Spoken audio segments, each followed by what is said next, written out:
ನಮಸ್ಕಾರ. ಮಹಾಭಾರತ ಮಹಾ ಡಿಬೇಟ್ ಚುನಾವಣಾ ಮಹಾ ಸಂಚಿಕೆಗೆ ಸ್ವಾಗತ. ನಾನು ಶ್ರೀಲಕ್ಷ್ಮಿ ರಾಜ್ಕುಮಾರ್. ಇದು 2019ರ ಮಹಾ ಸಂಗ್ರಾಮದ ಅರ್ಥಪೂರ್ಣ ಸಿಂಹಾವಲೋಕನ. ಚುನಾವಣಾ ಕಾರ್ಯಕ್ರಮಗಳನ್ನ ಅಥವಾ ಎಲೆಕ್ಷನ್ ಬ್ರೇಕಿಂಗ್ ಗಳನ್ನ ಇದೆಲ್ಲವನ್ನೂ ಕೂಡ ಕರ್ನಾಟಕದ ಮನೆ ಮನೆಗೆ ಮೊದಲು ತಲುಪಿಸಿದಂತಹ ಕೀರ್ತಿ ನಿಮ್ಮ ಹೆಮ್ಮೆಯ ನ್ಯೂಸ್ 18 ಕನ್ನಡದ್ದು. ಕರ್ನಾಟಕದಲ್ಲಿ 2 ಹಂತಗಳಲ್ಲಿ ನಡೀತಾ ಇರತಕ್ಕಂತ ಲೋಕಸಭಾ ಮಹಾಸಂಗ್ರಾಮದಲ್ಲಿ ಪ್ರತಿಯೊಬ್ಬ ನಾಗರಿಕನೂ ಕೂಡ ಪಾಲ್ಗೊಳ್ಳಬೇಕು ಅನ್ನೋ ಕಳಕಳಿ ನ್ಯೂಸ್ 18 ಕನ್ನಡದ್ದು. ಅದರ ಮುಂದುವರಿದ ಭಾಗವಾಗಿ ಈ ಮಹಾ ಡಿಬೇಟ್, ಅದಕ್ಕೋಸ್ಕರ ಈ ಮಹಾ ವೇದಿಕೆ ಸಿದ್ಧವಾಗಿದೆ. 3 podiums for 3 parties. 3 ಪಕ್ಷಗಳ ದಿಗ್ಗಜರು ನಮ್ಮೊಡನಿದ್ದಾರೆ. ಬೇರೆ ಎಲ್ಲ ಅಬ್ಬರದ ಕಿರುಚಾಟದ ಕಾರ್ಯಕ್ರಮಗಳಿಗಿಂತ ಭಿನ್ನವಾಗಿ ರಣಕಣದ ನಿಖರ ವಾಸ್ತವ ಚಿತ್ರಣವನ್ನ ಮತದಾರರಿಗೆ ಸ್ಪಷ್ಟವಾಗಿ ತಲುಪಿಸುವಂತಹ ಕಾರ್ಯಕ್ರಮ. ಸಮಾಜದ ಎಲ್ಲ ಕ್ಷೇತ್ರಗಳ ಗಣ್ಯ ಅತಿಥಿಗಳು, ಇನ್ ಡೆಪ್ತ್ ಅನಾಲಿಸಿಸ್, ವಿವೇಚನಾಬದ್ಧ ಮೌಲಿಕ ಪ್ರಶ್ನೆಗಳು, perfect and great perspectives are going to be part of this classic and elegant programmes. ನಮ್ಮೊಡನೆ ಇವತ್ತು ಗಣ್ಯ ಅತಿಥಿಗಳಿದ್ದಾರೆ 3 ಪಕ್ಷಗಳಿಂದ. ಇದೀಗ ನಮ್ಮ ಮೊದಲನೇ ಅತಿಥಿ ಎಚ್ ವಿಶ್ವನಾಥ್, ಜೆಡಿಎಸ್ ರಾಜ್ಯಾಧ್ಯಕ್ಷ, ಅತ್ಯುತ್ತಮ ಸಂಸದೀಯ ಪಟು, ಪ್ರಖರವಾಗ್ಮಿ ಲೇಖಕ, ಅಜಾತಶತ್ರು ಜನನಾಯಕ, ಮಾನವೀಯ ಮೌಲ್ಯವಿರೋ ವ್ಯಕ್ತಿತ್ವ, ಸಂಘಟನಾ ಚತುರ.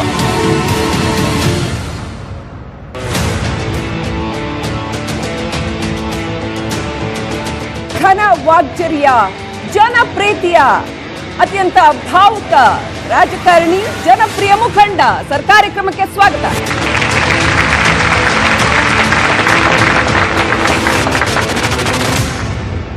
ಶ್ರೀಯುತ H Vishwanath, please welcome to the show sir.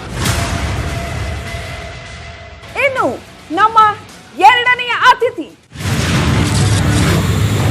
Dinesh Gundu Rao, ಪ್ರದೇಶ ಕಾಂಗ್ರೆಸ್ ಸಮಿತಿ ಅಧ್ಯಕ್ಷ, ಕಾಂಗ್ರೆಸ್ಸಿನ ಕಟ್ಟಾಳು, ಸಂಘಟನಾ ಚತುರ, ರಾಜ್ಯ ಕಾಂಗ್ರೆಸ್ಸಿನ ಪವರ್ಫುಲ್ ಲೀಡರ್, ಶ್ರೇಷ್ಠ ಸಂವಹನಾಕಾರ, ರಾಜ್ಯದ ಭರವಸೆಯ ನಾಯಕ. ಟೂಟೆ ಕೋ ಬನಾನೆ ವಾಲೆ, ರೂಟೆ ಕೋ ಮನಾನೆ ವಾಲೆ. ರಾಜ್ಯದ ಕಾಂಗ್ರೆಸ್ನಲ್ಲಿ ನಿರ್ಣಾಯಕ ಪಾತ್ರ, ಅತ್ಯಂತ ಚತುರ ವಾಗ್ಮಿ ಶ್ರೀಯುತ Dinesh Gundu Rao. Welcome to the show. Please welcome.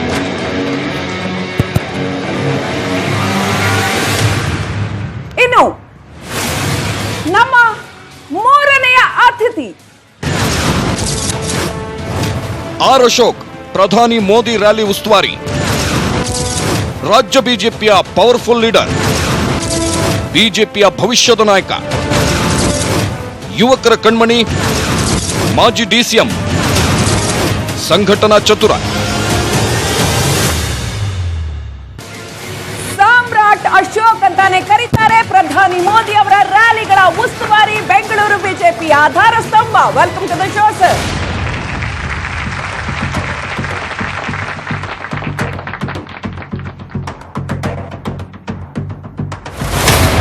ಇದೀಗ ಮಹಾಸಂಗ್ರಾಮಕ್ಕೆ ಸಕಲವೂ ಕೂಡ ಸಿದ್ಧವಾಗಿರ್ತಕ್ಕಂಥ ಸಂದರ್ಭ.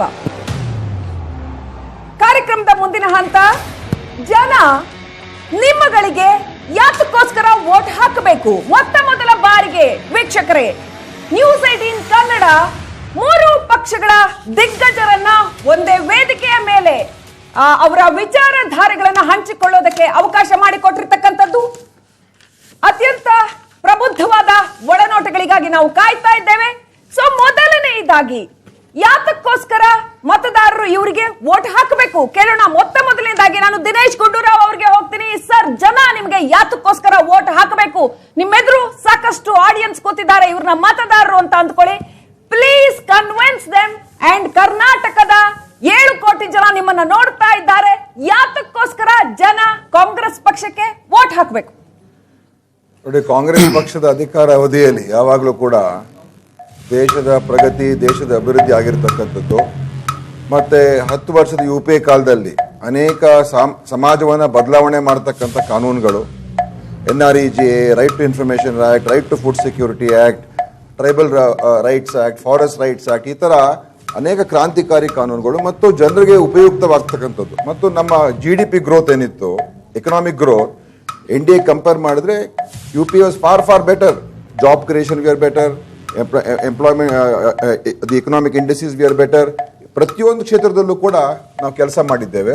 ಮತ್ತು ಎಲ್ಲರನ್ನು ಕೂಡ ಸೇರಿಸ್ಕೊಂಡು ಹೋಗ್ತಕ್ಕಂಥ ಪಕ್ಷ ಕಾಂಗ್ರೆಸ್ ಪಕ್ಷ. ಎಲ್ಲ ಧರ್ಮದವರು, ಎಲ್ಲ ಜಾತಿಯವರು, ಎಲ್ಲ ಜನಾಂಗದವರು ಮತ್ತು ಎಲ್ಲ ವರ್ಗದವರು, ಬಡವರು, ಶ್ರೀಮಂತರು, ಮಧ್ಯಮ ವರ್ಗ. ಅದಕ್ಕೆ ಮುಂದಿನ ಸರ್ಕಾರ, ನಮ್ಮ ಸರ್ಕಾರ ಆದರೆ ಇವತ್ತೇನು ದೇಶದಲ್ಲಿ ಆತಂಕ ಪರಿಸ್ಥಿತಿ ಇದೆ. ಕಳೆದ 5 ವರ್ಷದಲ್ಲಿ ಮೋದಿ ಸರ್ಕಾರ ಯಾವುದೇ ಭರವಸೆ ಈಡೇರಿಸಲಿಲ್ಲ. ಇವತ್ತು ದೇಶದಲ್ಲಿ ಆತಂಕ ಪರಿಸ್ಥಿತಿ ಇದೆ, ಉದ್ಯೋಗ ಸೃಷ್ಟಿ ಆಗ್ತಾ ಇಲ್ಲ. ಇಂಥ ಎಲ್ಲ ಗಂಭೀರವಾದಂಥ ಬದುಕಿನ ಸಮಸ್ಯೆಗಳಿದ್ದಾಗ ಅದಕ್ಕೆ ಒಂದು ಹೃದಯ ಇರ್ತಕ್ಕಂಥ ನಾಯಕತ್ವ ಬೇಕು. ಎಲ್ಲ ಜನರನ್ನು ಕೂಡ ಸೇರಿಸ್ಕೊಂಡು ಹೋಗ್ತಕ್ಕಂಥ ಒಂದು ಪಕ್ಷ ಬೇಕು. ಅದು ಕಾಂಗ್ರೆಸ್ ಪಕ್ಷ ಇವತ್ತು ಈ ದೇಶದಲ್ಲಿ ಇರ್ತಕ್ಕಂಥದ್ದು. ಅದರಿಂದ ನಾವು ಜನರ ಹತ್ರ ಆ ಆಧಾರದ ಮೇಲೆ ಹೋಗ್ತಾ ಇದ್ದೀವಿ.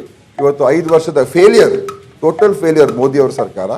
ನಮ್ಮ ನಾಯಕರು ರಾಹುಲ್ ಗಾಂಧಿಯವರು ಇವತ್ತು ಸಾಮಾನ್ಯ ಜನರ ಬಗ್ಗೆ ಮಾತಾಡ್ತಾರೆ. ರೈತರು, ಕಾರ್ಮಿಕರು, ಯುವಕರು, ಸಾಮಾನ್ಯ ಬದುಕಿನ ಬಗ್ಗೆ ಮಾತಾಡ್ತಕ್ಕಂಥ ಒಬ್ಬ ವ್ಯಕ್ತಿ.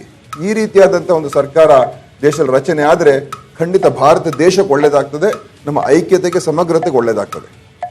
ಓಕೆ, ಇನ್ನೂ ಕೂಡ ಕಾಲಾವಕಾಶ ಇದೆ ಸರ್. 3 ನಿಮಿಷ ಇದೆ ನಿಮ್ಮ ಕಾಲಾವಕಾಶ, ಅದರಲ್ಲಿ ಇನ್ನೂ 1.5 ನಿಮಿಷ. ಅದರಿಂದ ಇವತ್ತು ನೋಡಿ, ಕಳೆದ 5 ವರ್ಷದಲ್ಲಿ ಇವರು ಏನೇನೋ ಆಶ್ವಾಸನೆ ಕೊಟ್ಟಿದ್ರು, ಅದು ನಿಜವಾಗಲೂ ಕೂಡ ಒಂದು ಆಕಾಂಕ್ಷೆನ ಸೃಷ್ಟಿ ಮಾಡಿದ್ರು ಮೋದಿಯವರು. 5 ವರ್ಷದಲ್ಲಿ ನಾನು ಅಚ್ಚೆ ದಿನ ತಗೊಂಡ್ಬರ್ತೀನಿ, 5 ವರ್ಷದಲ್ಲಿ ಉದ್ಯೋಗ ಸೃಷ್ಟಿ ಮಾಡ್ತೀನಿ, 5 ವರ್ಷದಲ್ಲಿ ವಿದೇಶದಲ್ಲಿರ್ತಕ್ಕಂಥ ಎಲ್ಲ ಕಪ್ಪು ಹಣ ವಾಪಸ್ ತಗೊಂಡ್ಬರ್ತೀನಿ 100 ದಿವಸದಲ್ಲಿ, ಮತ್ತು ಎಲ್ಲ ಬದುಕನ್ನು ಹಸನು ಮಾಡ್ತಕ್ಕಂಥ ಕೆಲಸ ಮಾಡ್ತೀನಿ. ಅದು ಈ 5 ವರ್ಷದಲ್ಲಿ ನೀವು ನೋಡಿ, ನಿರುದ್ಯೋಗ ಇವತ್ತು ಕಳೆದ 45 ವರ್ಷದಲ್ಲಿ ಅತಿ ಹೆಚ್ಚಿನ ನಿರುದ್ಯೋಗ ದೇಶದಲ್ಲಿ. ಯುವಕರಿಗೆ ಏನು ಕೊಟ್ಟಿದ್ದಾರೆ? ಕೆಲಸ ಕೊಡಲಿಲ್ಲ. ಮತ್ತು ಇವತ್ತು ದೇಶದ ಸುರಕ್ಷತೆ ವಿಚಾರದಲ್ಲಿ ಇವರು ಏನು ಮಾತಾಡ್ತಾ ಇದ್ದಾರೆ, ಇವತ್ತು ದೇಶದಲ್ಲಿ ಅತ್ಯಂತ ಹೆಚ್ಚಿನ ಘಟನೆಗಳಾಗ್ತಾ ಉಂಟು. ಏನು ಭದ್ರತೆ ವಿಚಾರದಲ್ಲಿ ಆತಂಕವಾದಿಗಳ ಒಂದು ಘಟನೆಗಳು ಇವತ್ತು ದೇಶದಲ್ಲಿ ಹೆಚ್ಚಾಗಿದೆ, ಹಿಂಸೆ ಹೆಚ್ಚಾಗಿದೆ, ವೈಷಮ್ಯ ಹೆಚ್ಚಾಗಿದೆ. ಈಗ ಅಲ್ಪಸಂಖ್ಯಾತರ ಮೇಲೆ ದಾಳಿ ಮಾಡ್ತಕ್ಕಂಥದ್ದು, ಅದು ಗೋ ಹೆಸರಿನಲ್ಲಿರ್ಬೋದು, ಧರ್ಮದ ಹೆಸರಿನಲ್ಲಿರ್ಬೋದು, ಜಾತಿ ಹೆಸರಿನಲ್ಲಿರ್ಬೋದು, ಈ ರೀತಿಯ ದಾಳಿಗಳಾಗ್ತಾ ಉಂಟು. ಸೊ ಜನರ ಮನಸ್ಸುಗಳಲ್ಲಿ, ಜನರ ಬದುಕಿನಲ್ಲಿ ಇವತ್ತಿನ ದಿವಸ ಸಾಕಷ್ಟು ವೈಷಮ್ಯ, ದ್ವೇಷ ಸೃಷ್ಟಿಯಾಗಿದೆ. ಮತ್ತು ದೇಶದ ಸಂಸ್ಥೆಗಳೇನಿದೆ, ಸಂಸ್ಥೆಗಳನ್ನೆಲ್ಲ ಕೂಡ ಇವತ್ತು ನಂಬಿಕೆ ಹೋಗ್ತಾ ಇದೆ. CBI, ಇನ್ಕಮ್ ಟ್ಯಾಕ್ಸ್, ED ಪ್ರತಿಯೊಂದು ಸ್ವಾರ್ಥಕ್ಕೋಸ್ಕರ ಉಪಯೋಗ ಮಾಡ್ತಾ ಇದ್ದಾರೆ. ಇದೆಲ್ಲ ಹೋಗ್ಲಾಡಿಸಬೇಕಾದ್ರೆ ಈ ಸರ್ವಾಧಿಕಾರ ತೆಗಿಬೇಕು. ಒಳ್ಳೆ ಪ್ರಜಾಪ್ರಭುತ್ವ ನಂಬಿಕೆ ಇರ್ತಕ್ಕಂಥ ಸರ್ಕಾರ ಬರಬೇಕು. ನಿಮ್ಮ ಸಮಯ ಮುಗ್ದಿದೆ. ಸಾಮ್ರಾಟ್ ಅಶೋಕ್ ಅವರು, ಯಾವ ರೀತಿ ನೀವು ಜನಗಳನ್ನ ಕನ್ವಿನ್ಸ್ ಮಾಡ್ತೀರಿ? ನಿಮ್ಮ ಸಮಯ 3 ನಿಮಿಷಗಳ ಸಮಯ ಸ್ಟಾರ್ಟ್ಸ್ ನೌ. ನಮ್ಮ ನೆಚ್ಚಿನ ಪ್ರಧಾನಿ ನರೇಂದ್ರ ಮೋದಿ ಅವರು ಈ ದೇಶಕ್ಕೆ ಒಂದು ಸಂದೇಶ ಕೊಟ್ಟಿದ್ದಾರೆ, ಸಬ್ಕಾ ಸಾಥ್ ಸಬ್ಕಾ ವಿಕಾಸ್. ಈ ದೇಶದಲ್ಲಿ ಪ್ರತಿ ವರ್ಷ ರೈತರ ಬವಣೆಯನ್ನು ನಾವು ನೋಡ್ತಾ ಇದ್ದೀವಿ. ಅದನ್ನು ಪರಿಹಾರ ಮಾಡಬೇಕು ಅಂತ ಪ್ರತಿ ವರ್ಷನೂ ಕೂಡ ಅವರ ಅಕೌಂಟ್ಗೆ 6,000 ರೂಪಾಯಿ ಹಣ ನೀಡೋ ಮುಖಾಂತರ ಅವರ ಬಾಳಲ್ಲೂ ಕೂಡ ಚೈತನ್ಯ ಮೂಡಬೇಕು ಅನ್ನೋದು ಪ್ರಧಾನಿ ನರೇಂದ್ರ ಮೋದಿಯವರ ಬಯಕೆ. ಅದೇ ರೀತಿ 5 ಲಕ್ಷ ರೂಪಾಯಿವರೆಗೂ ಆದಾಯ, ಇನ್ಕಮ್ ಟ್ಯಾಕ್ಸ್ ಏನಿತ್ತು ಆ ವಿನಾಯಿತಿಯನ್ನು ಕೊಡೋ ಮುಖಾಂತರ ಮಧ್ಯಮ ವರ್ಗದವರು ಕೂಡ ಈ ಸರ್ಕಾರದ ಒಂದು ಸಾಧನೆ ಬಗ್ಗೆ ಮೆಚ್ಚುಗೆಯನ್ನು ವ್ಯಕ್ತ ಮಾಡಿರುವಂಥ ಘಟನೆ ಇರ್ಬೋದು. ಅದೇ ರೀತಿ ಸುಮಾರು 10 ಕೋಟಿ ಶೌಚಾಲಯ, ಸ್ವಚ್ಛ ಭಾರತ್ ಆ ಮಾತೆ ಹೊರಟೋಗಿತ್ತು. ಇವತ್ತು ಆ ಸ್ವಚ್ಛ ಭಾರತ್ ಮುಖಾಂತರ 10 ಕೋಟಿ ಶೌಚಾಲಯ ನಿರ್ಮಾಣ ಮಾಡೋ ಮುಖಾಂತರ ಇವತ್ತು WHO ಅವರು ಸಮೀಕ್ಷೆಯಲ್ಲಿ ಹೇಳಿದ್ದಾರೆ, ಇವತ್ತು 3 ಲಕ್ಷ ಮಕ್ಕಳಿಗೆ ಜೀವ ಕೊಟ್ಟಿರುವಂಥ ಒಂದು ಯೋಜನೆ ಅಂತೇಳಿ ಅಂತಾರಾಷ್ಟ್ರೀಯ ಮಟ್ಟದಲ್ಲೂ ಕೂಡ ಮೋದಿಯವರಿಗೆ ಖ್ಯಾತಿಯನ್ನು ಕೊಟ್ಟಿದೆ. ಅದಕ್ಕಿಂತ ಬಹಳ ಪ್ರಮುಖವಾಗಿ ತಾವು ಗಮನಿಸಬೇಕಾಗಿರೋದು ದೇಶದ ಭದ್ರತೆ ವಿಚಾರ ಬಂದಾಗ, ಹಿಂದೆ ಕಾಂಗ್ರೆಸ್ ಯಾವ ರೀತಿ ಬಾಂಬೆಯಲ್ಲಿ ದಾಳಿ ಆದಾಗ ಯಾವ ರೀತಿ ನಡವಳಿಕೆ, ನಮ್ಮ ಸೈನಿಕರ ಮೇಲೆ ಹಲ್ಲೆ ಆದಾಗ, ಸಾವಾದಾಗ ಯಾವ ರೀತಿ ನಡ್ಕೊಂತು, ನಮ್ಮ ದೇಶದ ಪ್ರಧಾನಿ ನರೇಂದ್ರ ಮೋದಿಯವರು ಇವತ್ತು ನಮ್ಮ ಸೈನಿಕರ ಪ್ರಾಣ ಹೋದಾಗ ಯಾವ ರೀತಿ ಪಾಕಿಸ್ತಾನಕ್ಕೆ ಬುದ್ಧಿವಾದವನ್ನು ಕಲಿಸಿದ್ರು, ಸರ್ಜಿಕಲ್ ಸ್ಟ್ರೈಕ್ ಮಾಡೋ ಮುಖಾಂತರ ಯಾವ ಅಮೇರಿಕಾ ದೇಶ, ಯಾವ ಇಸ್ರೇಲ್ ಬೇರೆ ದೇಶಗಳಲ್ಲಿ ಹೋಗಿ ನಮ್ಮ ಭಯೋತ್ಪಾದಕರ ಹುಟ್ಟನ್ನು ಅಡಗಿಸ್ತು. ಇವತ್ತು ಆ ಸಾಲಿಗೆ ಭಾರತವನ್ನ ತೆಗೆದುಕೊಂಡು ಹೋದಂತ ಕೀರ್ತಿ ಇವತ್ತು ನರೇಂದ್ರ ಮೋದಿ ಅವರಿಗಿದೆ. ಇವತ್ತು ಭೂಮಂಡಲದಲ್ಲ, ಭೂಮಿಯಲ್ಲ ಭಾರತ 5ನೇ ಸ್ಥಾನದಲ್ಲಿದೆ. ಅದೇ ರೀತಿ ಇವತ್ತು ಅಂತರಿಕ್ಷದಲ್ಲೂ ಕೂಡ ನರೇಂದ್ರ ಮೋದಿ ಅವರು ಅಂತರಿಕ್ಷದಲ್ಲೂ ಕೂಡ ನಮ್ಮ ತಂಟೆಗೆ ಬಂದ್ರೆ ಹುಷಾರ್ ಅಂತ ಹೇಳೋ ರೀತಿ ಅಮೇರಿಕ ಮತ್ತು ಚೈನಾ ಮತ್ತು ಇತರ ಯಾವುದು 4 ದೇಶಗಳಿದೆ, ರಷ್ಯಾ, ಆ ದೇಶಗಳ ಸಾಲಿನಲ್ಲಿ ಕೂಡ ನಮ್ಮ ದೇಶ ಇವತ್ತು ನಿಂತಿದೆ. ಅಂದ್ರೆ ಇವತ್ತು ದೇಶ ಸದೃಢವಾಗಿದೆ, ಬಲವಾಗಿದೆ. ಯಾರು ನಮ್ಮ ತಂಟೆಗೆ ಬಂದ್ರೆ ನಿಮ್ಮನ್ನ ಬಿಡಲ್ಲ, ಹುಷಾರನ್ನೋ ಒಂದು ಸಂದೇಶವನ್ನು ಕೊಟ್ಟಿದೆ. ಇದು ಇವತ್ತು ಜನಕ್ಕೆ ಬೇಕಾಗಿರೋದು. ದೇಶದ ಒಂದು ಕೇಂದ್ರ ಸರ್ಕಾರ ಅಂದ್ರೆ ದೇಶದ ಭದ್ರತೆ ವಿಚಾರವಾಗಿ ಯಾವ ರೀತಿ ನಿಲುವುಗಳನ್ನು ತೆಗೆದುಕೊಳ್ತೈತೆ, ಆ ನಿಲುವು ಇವತ್ತು ನಮ್ಮ ನರೇಂದ್ರ ಮೋದಿ ಅವರು ತೆಗೆದುಕೊಂಡಿದ್ದಾರೆ. ಇವತ್ತು ಪದೇ ಪದೇ ಕಾಂಗ್ರೆಸ್ ಸರ್ಕಾರ ಇದ್ದಾಗ ಎಲ್ಲಿ ನಮಗೆ ಓಟು ಹೊರಟೋಗ್ತೈತೆ ಅಂತೇಳಿ ಪಾಕಿಸ್ತಾನದ ಮೇಲೆ ಆ ಕಣ್ಣು ಕೂಡ ಬಿಡ್ತಾ ಇರಲಿಲ್ಲ. ಒಂದು ರೀತಿ ಅಲ್ಪಸಂಖ್ಯಾತರ ಓಟ್ ಮೇಲೆ ಕಣ್ಣಿಟ್ಟು ಮಾಡುವಂತ ಒಂದು ವ್ಯವಸ್ಥೆ ಇತ್ತು. ಅದನ್ನ ಇವತ್ತು ತೆಗೆದುಹಾಕಿದ್ದಾರೆ. ನಮ್ಮ ದೇಶದ ಸೈನಿಕರಿಗೆ ಪೂರ್ತಿ ಸ್ವಾತಂತ್ರ್ಯವನ್ನ ಕೊಟ್ಟಂತ ಸರ್ಕಾರ ನರೇಂದ್ರ ಮೋದಿ ಅವರ ಸರ್ಕಾರ. ಆಲ್ ರೈಟ್ ಸರ್, ಜೆಡಿಎಸ್ ಮೈತ್ರಿ ಸರ್ಕಾರದಲ್ಲಿ ಇದ್ದೀರಿ, 7 ಕ್ಷೇತ್ರಗಳಲ್ಲಿ ಅಭ್ಯರ್ಥಿಗಳನ್ನ ಹಾಕಿದ್ದೀರಿ, 8 ಕ್ಲೈಮ್ ಮಾಡಿದ್ರಿ, 7ಕ್ಕೆ ಸೀಮಿತವಾಯ್ತು. ಯಾಕೆ ಜನ ಜೆಡಿಎಸ್ಗೆ ವೋಟ್ ಕೊಡಬೇಕು? ವಿಶ್ವನಾಥ್ ಅವರು. ಎಸ್, ನಮ್ದು ಪ್ರೊವಿನ್ಷಿಯಲ್ ಪಾರ್ಟಿ ನ್ಯಾಷನಲ್ ಪಾರ್ಟಿ ಜೊತೆಗೆ ಟೈಪ್ ಮಾಡಿದ್ವಿ for the next parliamentary poles. ನಮ್ಮದು JDS ಪ್ರಾಂತೀಯ ಪಕ್ಷ ಆದರೂ ಕೂಡ ಹಿಂದೆ ಪ್ರಧಾನಮಂತ್ರಿಯಾಗಿ ಕೂಡ 10 ತಿಂಗಳು ಕೆಲಸ ಮಾಡಿದಂಥ ದೇವೇಗೌಡರಂಥ ಒಬ್ಬ ಅನುಭಾವಿಕ ನಾಯಕರನ್ನ ಹೊಂದಿರತಕ್ಕಂಥದ್ದು, ಭಾರತದ ಹಲವು ಸಮಸ್ಯೆಗಳನ್ನು ಕನ್ನಡ ಹಿಡಿದಂಥ ಪಕ್ಷ JDS. ನಮ್ಮದು ಥಿಂಕ್ ಯೂನಿವರ್ಸಲಿ, ಆಕ್ಟ್ ಲೋಕಲಿ, ಅಂತಾರಾಷ್ಟ್ರೀಯ ಮಟ್ಟದಲ್ಲಿ ಆಲೋಚನೆಗಳು ಸ್ಥಳದಲ್ಲಿ ಅದನ್ನು ಅನುಷ್ಠಾನ ಮಾಡ್ತಕ್ಕಂಥ ಒಂದು ದೊಡ್ಡ ಪಕ್ಷ ನಮ್ಮದು JDS. ಹಾಗಾಗಿ JDS ರೈತರ ಪರವಾಗಿರ್ತಕ್ಕಂಥ ಪಕ್ಷ, JDS ನಿರುದ್ಯೋಗಿ ಯುವಕರ ಪರವಾಗಿ ಉದ್ಯೋಗಕ್ಕಾಗಿರ್ತಕ್ಕಂಥ ಪಕ್ಷ, ಮತ್ತು JDS ಗ್ರಾಮೀಣ ಭಾರತದ ಬಲಿಷ್ಠತೆಗೆ ಇರ್ತಕ್ಕಂಥ ಒಂದು ಪಕ್ಷ. ಸೊ ಹಾಗಾಗಿ ನಮ್ಮ ಗ್ರಾಮೀಣ ಭಾರತದ ಒಲವಿನ ರೈತರ ಕಷ್ಟ ಸಂಕಷ್ಟಗಳಿಗೆ ಧ್ವನಿಯಾಗಿರುವ ನಮ್ಮ JDSಗೆ ತಾವು ಮತ ಕೊಡಬೇಕು ಅಂತಲೂ ಕೂಡ ನಾವು ಕೇಳುವಂಥ. ಮತ್ತು ಅದ್ರ ಜೊತೆಗೆ ಬಹುಶಃ ಇವತ್ತು ಯಾಕೆ ಅಂತಂದರೆ ಭಾಳಷ್ಟು ಜನ ಇಡೀ ಭಾರತದಲ್ಲಿ ರೈತರು ಆತ್ಮಹತ್ಯೆ ಮಾಡ್ಕೊಳ್ತಾರೆ. ಆತ್ಮಹತ್ಯೆ ಮಾಡ್ಕೊಳ್ತಾ ಇರ್ತಕ್ಕಂಥ ರೈತರಿಗೆ ಇವತ್ತು ಯಾವುದೇ ಪರಿಹಾರ ಇವತ್ತು ದೇಶದಲ್ಲಿ ದೇಶದ ಸರ್ಕಾರ ನಡೆಸ್ತಾ ಇರ್ತಕ್ಕಂಥ ಮೋದಿಯವರಿಂದ ಆಗ್ತಾ ಇಲ್ಲ ಅಂತಕ್ಕಂಥ ಸತ್ಯ ಗ್ರಾಮೀಣ ಭಾರತಕ್ಕೆ ಗೊತ್ತು. ಹಾಗಾಗಿ ಹಲವಾರು ವಿಚಾರಗಳನ್ನು ಒಳಗೊಂಡಂಥ, ವಿಶೇಷವಾಗಿ ಭಾರತವನ್ನು ಬಲಿಷ್ಠವಾಗಿ ಕಟ್ಟಿದಂಥ ಕಾಂಗ್ರೆಸ್ಸಿನ ಜೊತೆಯಾಗಿ ನಾವು ಈ ಲೋಕಸಭಾ ಚುನಾವಣೆಯಲ್ಲಿ ನಾವು ಫೈಟ್ ಮಾಡ್ತಾ ಇದ್ವಿ. ಮತ್ತು ಅದ್ರ ಜೊತೆಗೆ ಇವತ್ತೆಲ್ಲ ಹೇಳ್ತಾ ಇದ್ದಾರೆ ಮೋದಿ. ಎಸ್, 2014 ಮೋದಿಯವರೇ ನೀವು ಈ ದೇಶಕ್ಕೆ ಕೊಟ್ಟಂಥ ವಚನವೇನು? What was your manifesto in year 2014 parliament polls? Please reply to it. What is the 8-year action taken report of the 2014 polls? ಹೇಳಿ ಏನಾಗಿದೆ ಅಂತ. ಏನೂ ಆಗಲಿಲ್ಲ. 10 ಕೋಟಿ ಉದ್ಯೋಗವನ್ನು ಸೃಷ್ಟಿ ಮಾಡ್ತೀನಿ ಅಂತ ಅಂದ್ರಿ. ಎಷ್ಟಾಯಿತು? ನೀವೇ ಕೇಂದ್ರ ಸರ್ಕಾರ ಲೇಬರ್ ಡಿಪಾರ್ಟ್ಮೆಂಟಿಂದ ಕೊಟ್ಟಿರ್ತಕ್ಕಂಥ ರಿಪೋರ್ಟಲ್ಲಿ it is only 27 lakhs. That's all. ಹಾಗಾದರೆ ಈ ದೇಶದ ನಿರುದ್ಯೋಗಿಗಳಿಗೆ ಇಲ್ಲಿ ಕೂತಿದಾರಲ್ಲ ಯುವಕರು, ಇವ್ರಿಗೆ ಕೊಟ್ಟಂಥದ್ದೇನು? ಕೊಟ್ಟ ಆಶ್ವಾಸನೆ ಏನು? ಎಲ್ಲರ ಅಕೌಂಟ್ಗೆ 15 ಲಕ್ಷ ಹಾಕ್ತೀನಿ ಅಂತ ಅಂದ್ರಿ. 0 ಅಕೌಂಟಲ್ಲಿ ಜನ್ ಧನ್ ಮಾಡಿದ್ರಿ. ಇವತ್ತು ಕೂಡ 0 ಅಕೌಂಟ್ ಇದೆ. ಇವತ್ತು ಕೂಡ 0 ಅಕೌಂಟ್ ಇದೆ. ಸೊ ಹಾಗಾಗಿ ಇದೇನು ಹೊಸದೇನಲ್ಲ ಈ ದೇಶದ. All right sir, H. Vishwanath ಅವರು ಜನಗಳನ್ನ ಕನ್ವಿನ್ಸ್ ಮಾಡ್ತಾ ಇದ್ದಾರೆ. ನಾನು ನಮ್ಮ ಅತಿಥಿಗಳಿಗೆ ಕೇಳಬೇಕು, ಇವರ 3 ಜನರ ಅವರ ವಾದದಲ್ಲಿ ಹುರುಳಿದೆಯಾ? ನಾನು ನಮ್ಮ ಅತಿಥಿಗಳಿಗೆ ಹೋಗೋದಕ್ಕಿಂತ ಮುಂಚೆ H. ವಿಶ್ವನಾಥ್ ಅವರಿಗೆ ಈಗ ತಾನೇ ತಾವು ಮಾತನಾಡಿದಕ್ಕೆ ಸಂಬಂಧಪಟ್ಟಂತೆ ಬಹಳ ನಿರ್ಣಾಯಕವಾದಂತಹ ಒಂದು ಪ್ರಶ್ನೆ. 6 ದಶಕಗಳ ರಾಜಕೀಯ ಬದುಕಿನಲ್ಲಿ 16 ಏಳುಬೀಳುಗಳನ್ನು ಕಂಡಿರ್ತಕ್ಕಂಥ ಮಾನ್ಯ ದೇವೇಗೌಡರು 86ನೇ ವಯಸ್ಸಿನಲ್ಲಿ ಲೋಕಸಭೆಗೆ ಸ್ಪರ್ಧಿಸೋದಕ್ಕೆ ಕ್ಷೇತ್ರ ಹುಡುಕುವ ಜಿಜ್ಞಾಸೆಗೆ ಬೀಳಬೇಕಾಯ್ತಲ್ಲ? ಯಾಕೆ ದೇವೇಗೌಡರಂಥ ಮಹಾನ್ ವ್ಯಕ್ತಿಗೆ ಅಥವಾ ನಿಮ್ಮ ಪಕ್ಷದಲ್ಲಿ ನೀವು ಅವ್ರನ್ನ ಅನುಭಾವಿಕ ನಾಯಕ ಅಂತ ಕ್ಲೈಮ್ ಮಾಡಿದ್ರಿ? ಯಾಕಿಂಥ ಪರಿಸ್ಥಿತಿ ಬಂತು? Really Deve Gowda an expertise. ನಮ್ಮ ಗ್ರಾಮೀಣ ಭಾರತಕ್ಕೆ ಬಹಳ ಅನುಭಾವಿಕ ನಾಯಕ. ಈ ಕ್ಷೇತ್ರ ಹುಡುಕೋದೇನು ಹೊಸದಲ್ಲ. ಮೋದಿಯವರು ಕೂಡ ಕ್ಷೇತ್ರ ಹುಡುಕೊಂಡು ವಾರಾಣಸಿಗೆ ಹೋಗಿದ್ದಂಥದ್ದು. ಯಾವುದೇ ಜನನಾಯಕರು ತನಗೆ ಎಲ್ಲಿ ಸೂಕ್ತವಾಗಿ ಕಾಣ್ತದೋ ಆ ಕ್ಷೇತ್ರವನ್ನು ಹುಡುಕಿ ಅಲ್ಲಿ ಕಂಟೆಸ್ಟ್ ಮಾಡುವಂತಹದ್ದು ನಮ್ಮ ಭಾರತದ ಚುನಾವಣೆಗಳಲ್ಲಿ ಉದ್ದಕ್ಕೂ ಕೂಡ ಬಂದಂತಹದ್ದು.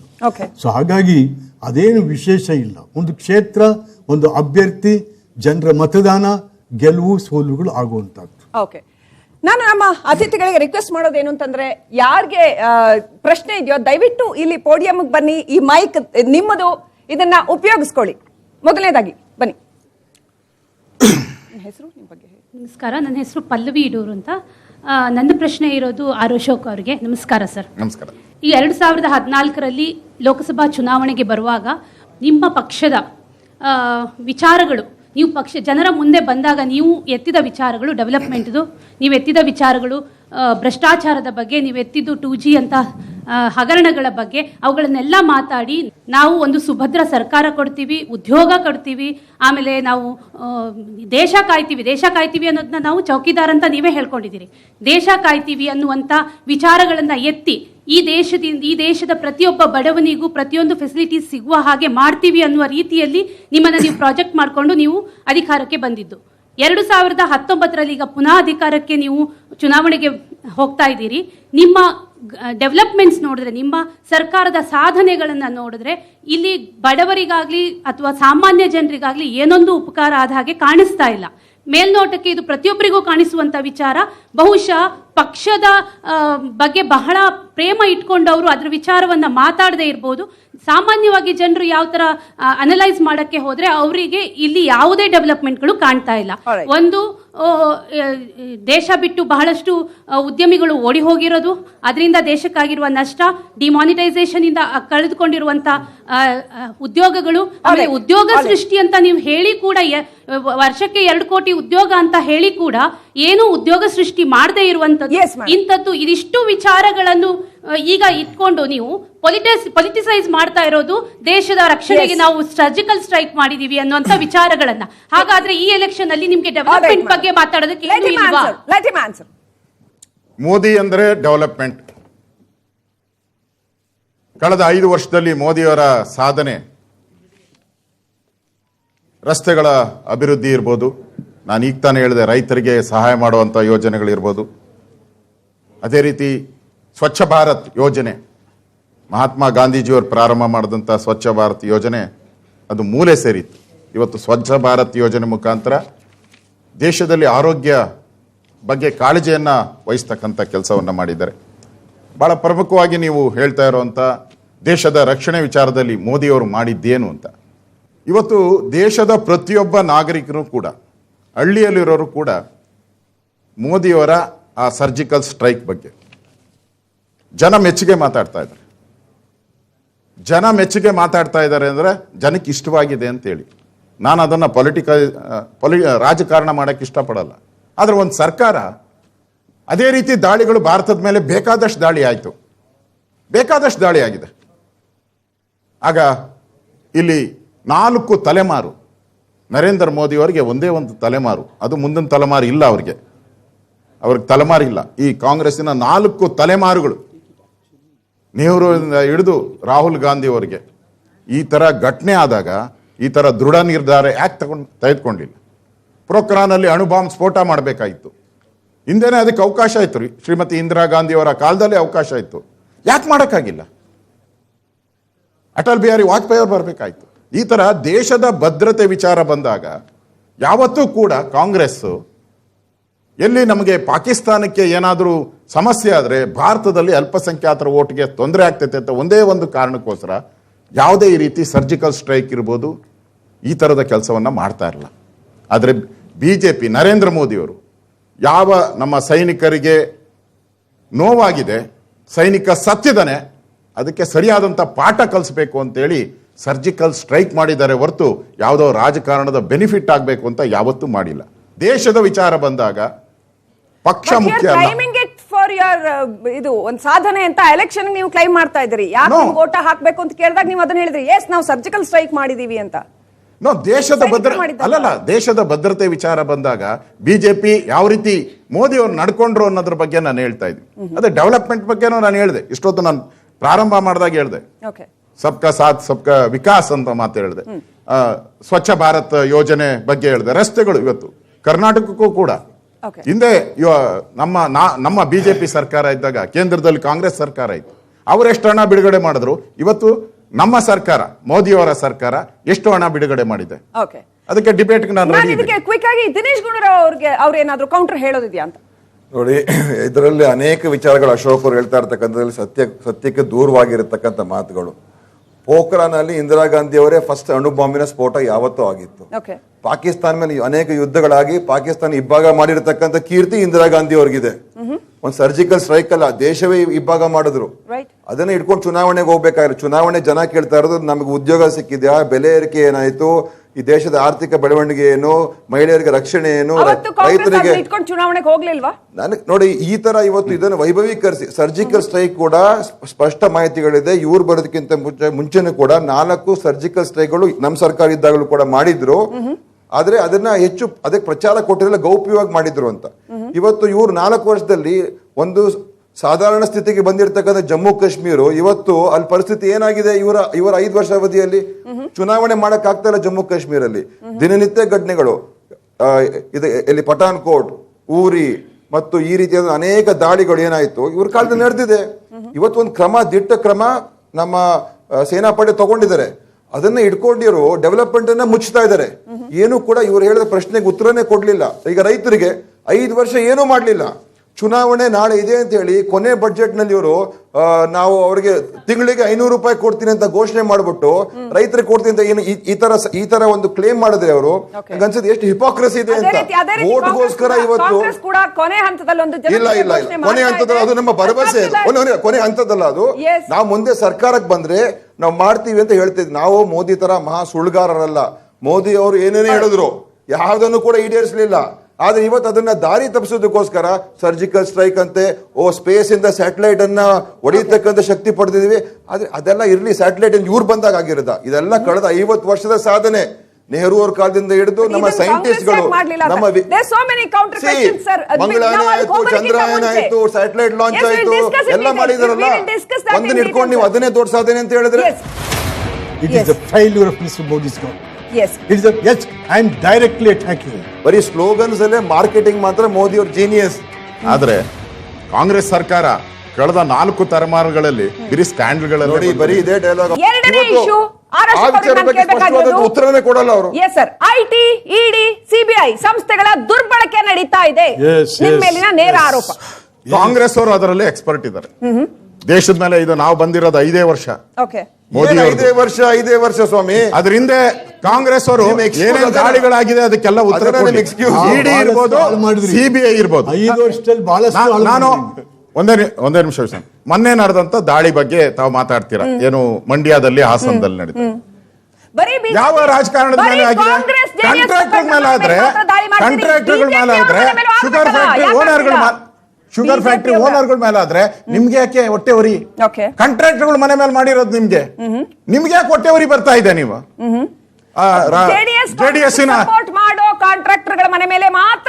ನಾವು ಅದನ್ನೇ ಪ್ರಶ್ನೆ ಕೇಳ್ತೀರಿ. JDSಗೆ ಕಾಂಗ್ರೆಸ್ಗೆ ಬರೀ ಕಾಂಟ್ರಾಕ್ಟರ್ಗಳೇ ಸಪೋರ್ಟರ್ಸ, ಜನ ಯಾರು ಇಲ್ಲೋ ಹಂಗಾರೆ? ಜನದ ಮೇಲೆ ಒಂದೇ ನಿಮಿಷ ಹೇಳಕ್ ಅವಕಾಶ ಕೊಡಿ. ಸಿನಿಮಾ ನಟರ ಮೇಲೆ ಆಯ್ತಲ್ಲ, ಸಿನಿಮಾ ನಟರು ಮಾಡೋದಾಗ ಏನಂದ್ರು ಮುಖ್ಯಮಂತ್ರಿಗಳು? ಒಳ್ಳೇದಾಗಿದೆ, ಅವ್ರ ಹತ್ರ ಕಳ್ಳ ದುಡ್ಡಿದೆ, ಅದಕ್ಕೋಸ್ಕರ ಮಾಡಿದ್ದಾರೆ ಅಂತ ಹೇಳಿದ್ರು. ಅದೇ ಮಾತನ್ನ ಕಾಂಟ್ರಾಕ್ಟರ್ ಮೇಲೆ ಆದಾಗ ಹೇಳ್ಬೇಕಾಯ್ತು, ಕಳ್ಳ ದುಡ್ಡಿದೆ ಮಾಡಿದ್ದಾರೆ ಅಂತ ಹೇಳ್ಬೇಕಾಯ್ತು. ಅದಕ್ಕೆ ನಾನು ಹೇಳುವಂತದ್ದು, ಯಾವ ಜನಗಳ ಮೇಲೆ ಆದಾಗ ಇನ್ಕಮ್ ಟ್ಯಾಕ್ಸ್ ರೇಟ್ ಬಗ್ಗೆ ನೀವು ಮಾತಾಡಲ್ಲ, ಕಾಂಟ್ರಾಕ್ಟರ್ಗಳ ಬಗ್ಗೆ ಮಾತಾಡಿದ್ರೆ ಜನ ಕುಂಬಳಕಾಯಿ ಕಳ್ಳ ಅಂದ್ರೆ ಎಗಲ್ ಮುಟ್ ನೋಡ್ಗಲ್ಲ ಅಂತ ಹೇಳ್ತಾರೆ. ಸಿಕ್ಕಾಪಟ್ಟೆ ಹಣದ ಹೊಳೆ ಹರಿಯುತ್ತೆ ದಿನೇಶ್ ಗುಂಡೂರಾವ್ ಅವರೇ, ಕೋಟಿ ಗಟ್ಟಲೆ ಹಣದ ಹೊಳೆ ಹರಿಯುತ್ತೆ. ಕ್ಲೀನ್ ಎಲೆಕ್ಷನ್ಸ್ ಬೇಕು, ಚುನಾವಣಾ ಸುಧಾರಣೆಗಳು ಬೇಕು ಅಂತೆಲ್ಲ ದೊಡ್ಡದಾಗಿ ಮಾತಾಡ್ತೀವಿ. ಮುಖ್ಯಮಂತ್ರಿಗಳು ಬಂದ್ ಪ್ರತಿಭಟನೆ ಮಾಡ್ತಾರಲ್ಲ ಸರ್, ಐಟಿ ರೈಡ್ ಆಗತ್ತೆ ಅಂತ. ನೋಡಿ ಬಿಜೆಪಿ ಅವರ ಕಪಟತನ ಎಷ್ಟಿದೆ ಅಂತ ಅಲ್ಲ, ಎಂದಾದ್ರೂ ಇತಿಹಾಸದಲ್ಲಿ ಈ ತರ ಆಗಿದ್ರೆ, ಎಂದಾದ್ರೂ ಇತಿಹಾಸದಲ್ಲಿ ಸಿಬಿಐ ಬಗ್ಗೆ ಮಾತಾಡಿದ್ರು. CBI director, if you are clean sir, if you are clean, see we not bothered. ಇದುವರೆಗೂ ರೇಟ್ಸ್ ಆಗಿದೆ. Why being scared? ನಾವು ನೋಡಿ ಹೋಗ್ಬೇಕಾಯ್ತು, ಕಳೆದ ಒಂದು ವರ್ಷದಲ್ಲಿ ಹೋಗ್ಬೇಕಾಯ್ತು, ಕೋರ್ಟ್ ಅಲ್ಲಿ ಕೇಳಬೇಕಾಯ್ತು, ತಪ್ಪಾಗಿದ್ದಾರೆ, ಐಟಿ ಮಾಡುವಂತ ಯಾರು ರೈಡ್ ಮಾಡಿದ ಅಧಿಕಾರಿ ಮೇಲೆ ಕ್ರಮ ತೆಗೆದುಕೊಂಡು ನ್ಯಾಯಾಲಯಕ್ಕೆ ಹೋಗ್ಬೇಕಾಯ್ತು. ಕಾಂಗ್ರೆಸ್ಸಿನ ಅದನ್ನ ಬಿಟ್ಟು ಮುಖ್ಯಮಂತ್ರಿಗಳು ಕಾಂಗ್ರೆಸ್ಸಿನ ಅಧಿಕಾರ ದಾಳಿ ಮಾಡೋದು ಸರಿನಾ? ಬಿಜೆಪಿ ಒಬ್ಬರ ಮೇಲೆ ಮಾಡ್ಲಿಲ್ಲ. ಈಗ ಈ ಕಳೆದ ಒಂದು ವರ್ಷ ಮಾಡ್ತಾ ಇದ್ರು, ಮಾಡ್ಲಿ. ಯಾರ ಮೇಲೆ? ಅದು ಚುನಾವಣೆ ಶುರುವಾದಾಗ ಇವ್ರು ಬಂದು ದಾಳಿ ಮಾಡ್ತಾರೆ. ನಾವು ಯಡಿಯೂರಪ್ಪನವರ ಡೈರಿ ವಿಚಾರ ಪ್ರಸ್ತಾಪ ಮಾಡಿದಾಗ ಏಕಾಏಕಿ ಇನ್ಕಮ್ ಟ್ಯಾಕ್ಸ್ ಡೈರೆಕ್ಟರ್ ಬಂದು ಸ್ಪಷ್ಟೀಕರಣ ಕೊಡ್ತಾರೆ. ಅವ್ರಿಗೆ ಯಾರು ಅಧಿಕಾರ ಕೊಟ್ಟಿದ್ರು ಸ್ಪಷ್ಟೀಕರಣ ಕೊಡೋದಕ್ಕೆ, ಈ ಡೈರಿ ಫೇಕ್ ಅಂತ ಹೇಳೋದಕ್ಕೆ? Who's asked to give the clarification. ಮತ್ತೆ ಇವತ್ತು ಸಿಬಿಐ ಬರೀ ಕರ್ನಾಟಕ ಒಂದೇ ಇಲ್ಲ, ಸಿಬಿಐ, ಐಟಿ, ಇಡೀ ದೇಶದಲ್ಲಿ ಇವತ್ತು ಯಾವ ರೀತಿಯಾಗಿ ಮೋದಿ ಅವರ ಸಂಸ್ಥೆಗಳನ್ನ ದುರುಪಯೋಗ ಪಡಿಸ್ಕೊಂಡಿದ್ದಾರೆ ಅಂತ ಹೇಳಿದ್ರೆ, ಇವತ್ತು ಎಲೆಕ್ಷನ್ ಕಮಿಷನ್ ಬಗ್ಗೆ ನಂಬಿಕೆ ಹೋಗ್ಬಿಟ್ಟಿದೆ. ಸುಪ್ರೀಂ ಕೋರ್ಟ್ 4 ಜಡ್ಜ್ಗಳು ಹೊರಗೆ ಬಂದು ದೇಶದ ಪ್ರಜಾಪ್ರಭುತ್ವ ಧಕ್ಕೆ ಆಗ್ತಾ ಇದೆ ಅಂತ ಗಂಡಾಂತರದಿಂದ ಅಂತ ಹೇಳ್ತಕ್ಕಂಥ ಪ್ರೆಸ್ ಕಾನ್ಫರೆನ್ಸ್ ಮಾಡ್ತಾರೆ. ಎಲ್ಲಾ ಸಂಸ್ಥೆಗಳು, ಸಿಬಿಐ ಮಧ್ಯರಾತ್ರಿ ಹೋಗಿ ಸಿಬಿಐ ಡೈರೆಕ್ಟರ್ ತೆಗಿತಾರೆ. ಸಂಸ್ಕೃತಿಯನ್ನು ಆರಂಭ ಮಾಡಿದ್ದೆ ಕಾಂಗ್ರೆಸ್. ನೋಡಿ, ಒಂದು ಕಾಲದಲ್ಲಿ ಕಾಂಗ್ರೆಸ್ ಬ್ಯೂರೋ ಆಫ್ ಇನ್ವೆಸ್ಟಿಗೇಷನ್ ಅಂತ ಆರೋಪ ಮಾಡ್ತಾರೆ. ಯಾರು ಇವರು? ನಮಗೆ 60 ವರ್ಷ ಸಾಧನೆ ಅಂತ ಹೇಳಿದ್ರಲ್ಲ, ಒಂದು 5 ವರ್ಷದಲ್ಲಿ ನಮ್ಮನ್ನ ಎಲ್ಲರೂ ಮೀರಿ ಹೋಗಿದ್ದಾರೆ. ಇವತ್ತು ಹೇಳುವಂತದ್ದೇ ರಿಸರ್ವ್ ಬ್ಯಾಂಕಿನ ಗವರ್ನರ್ ರಿಸೈನ್ ಮಾಡ್ತಾರೆ. ಯಾಕೆ ರಿಸೈನ್ ಮಾಡಿದ್ರು ಅವರು? ಡಿಮಾನಿಟೈಸೇಷನ್ ಯಾರು ಹೇಳದೆ ಕೇಳದೆ ಮಾಡ್ತಾರೆ. ಮತ್ತೆ ಈ ರೀತಿಯಾದಂತ ಕ್ರಮಗಳಿದೆಲ್ಲ. ಎಲೆಕ್ಷನ್ ಕಮಿಷನ್ ಆಫ್ ಇಂಡಿಯಾ ಇವತ್ತು ಅವ್ರ ಬಗ್ಗೆ ನಂಬಿಕೆ ಕಡಿಮೆ, ಸುಪ್ರೀಂ ಕೋರ್ಟ್ ಬಗ್ಗೆ ನಂಬಿಕೆ ಕಡಿಮೆ, ಸಿಬಿಐ ಬಗ್ಗೆ ನಂಬಿಕೆ ಕಡಿಮೆ, ಐಟಿ, ಇಡಿ ಎಲ್ಲ ವಿರೋಧಿಗಳು ಬ್ಲಾಕ್ ಮೇಲ್ ಮಾಡ್ತಕ್ಕಂಥ ಬ್ಲಾಕ್ ಮೇಲ್ ಮಾಫಿಯಾ ಪಾಲಿಟಿಕ್ಸ್. ಇವತ್ತು ನಾನು ನೇರವಾಗಿ ಆರೋಪ ಮಾಡ್ತೀನಿ, ನರೇಂದ್ರ ಮೋದಿ, ಅಮಿತ್ ಶಾ ಅವರು ಈ ದೇಶದಲ್ಲಿ ಮಾಫಿಯಾ ರಾಜಕಾರಣ ಮಾಡ್ತಾವ್ರೆ. ಯಾರಾದ್ರೂ ವಿರುದ್ಧ ಮಾತಾಡಿದ್ರೆ ಅವ್ರು ರೇಡ್ ಮಾಡಿಸೋದು, ಯಾರಾದ್ರೂ ಮಾಧ್ಯಮದವರು ಅವ್ರ ವಿರುದ್ಧ ಬರೆದ್ರೆ ಮೀಡಿಯಾ ಕಂಪನಿ ಮೇಲೆ ರೇಡ್ ಮಾಡಿಸ್ತಾರೆ, ಸಿಬಿಐ ಕೇಸ್ ಹಾಕ್ತಾರೆ.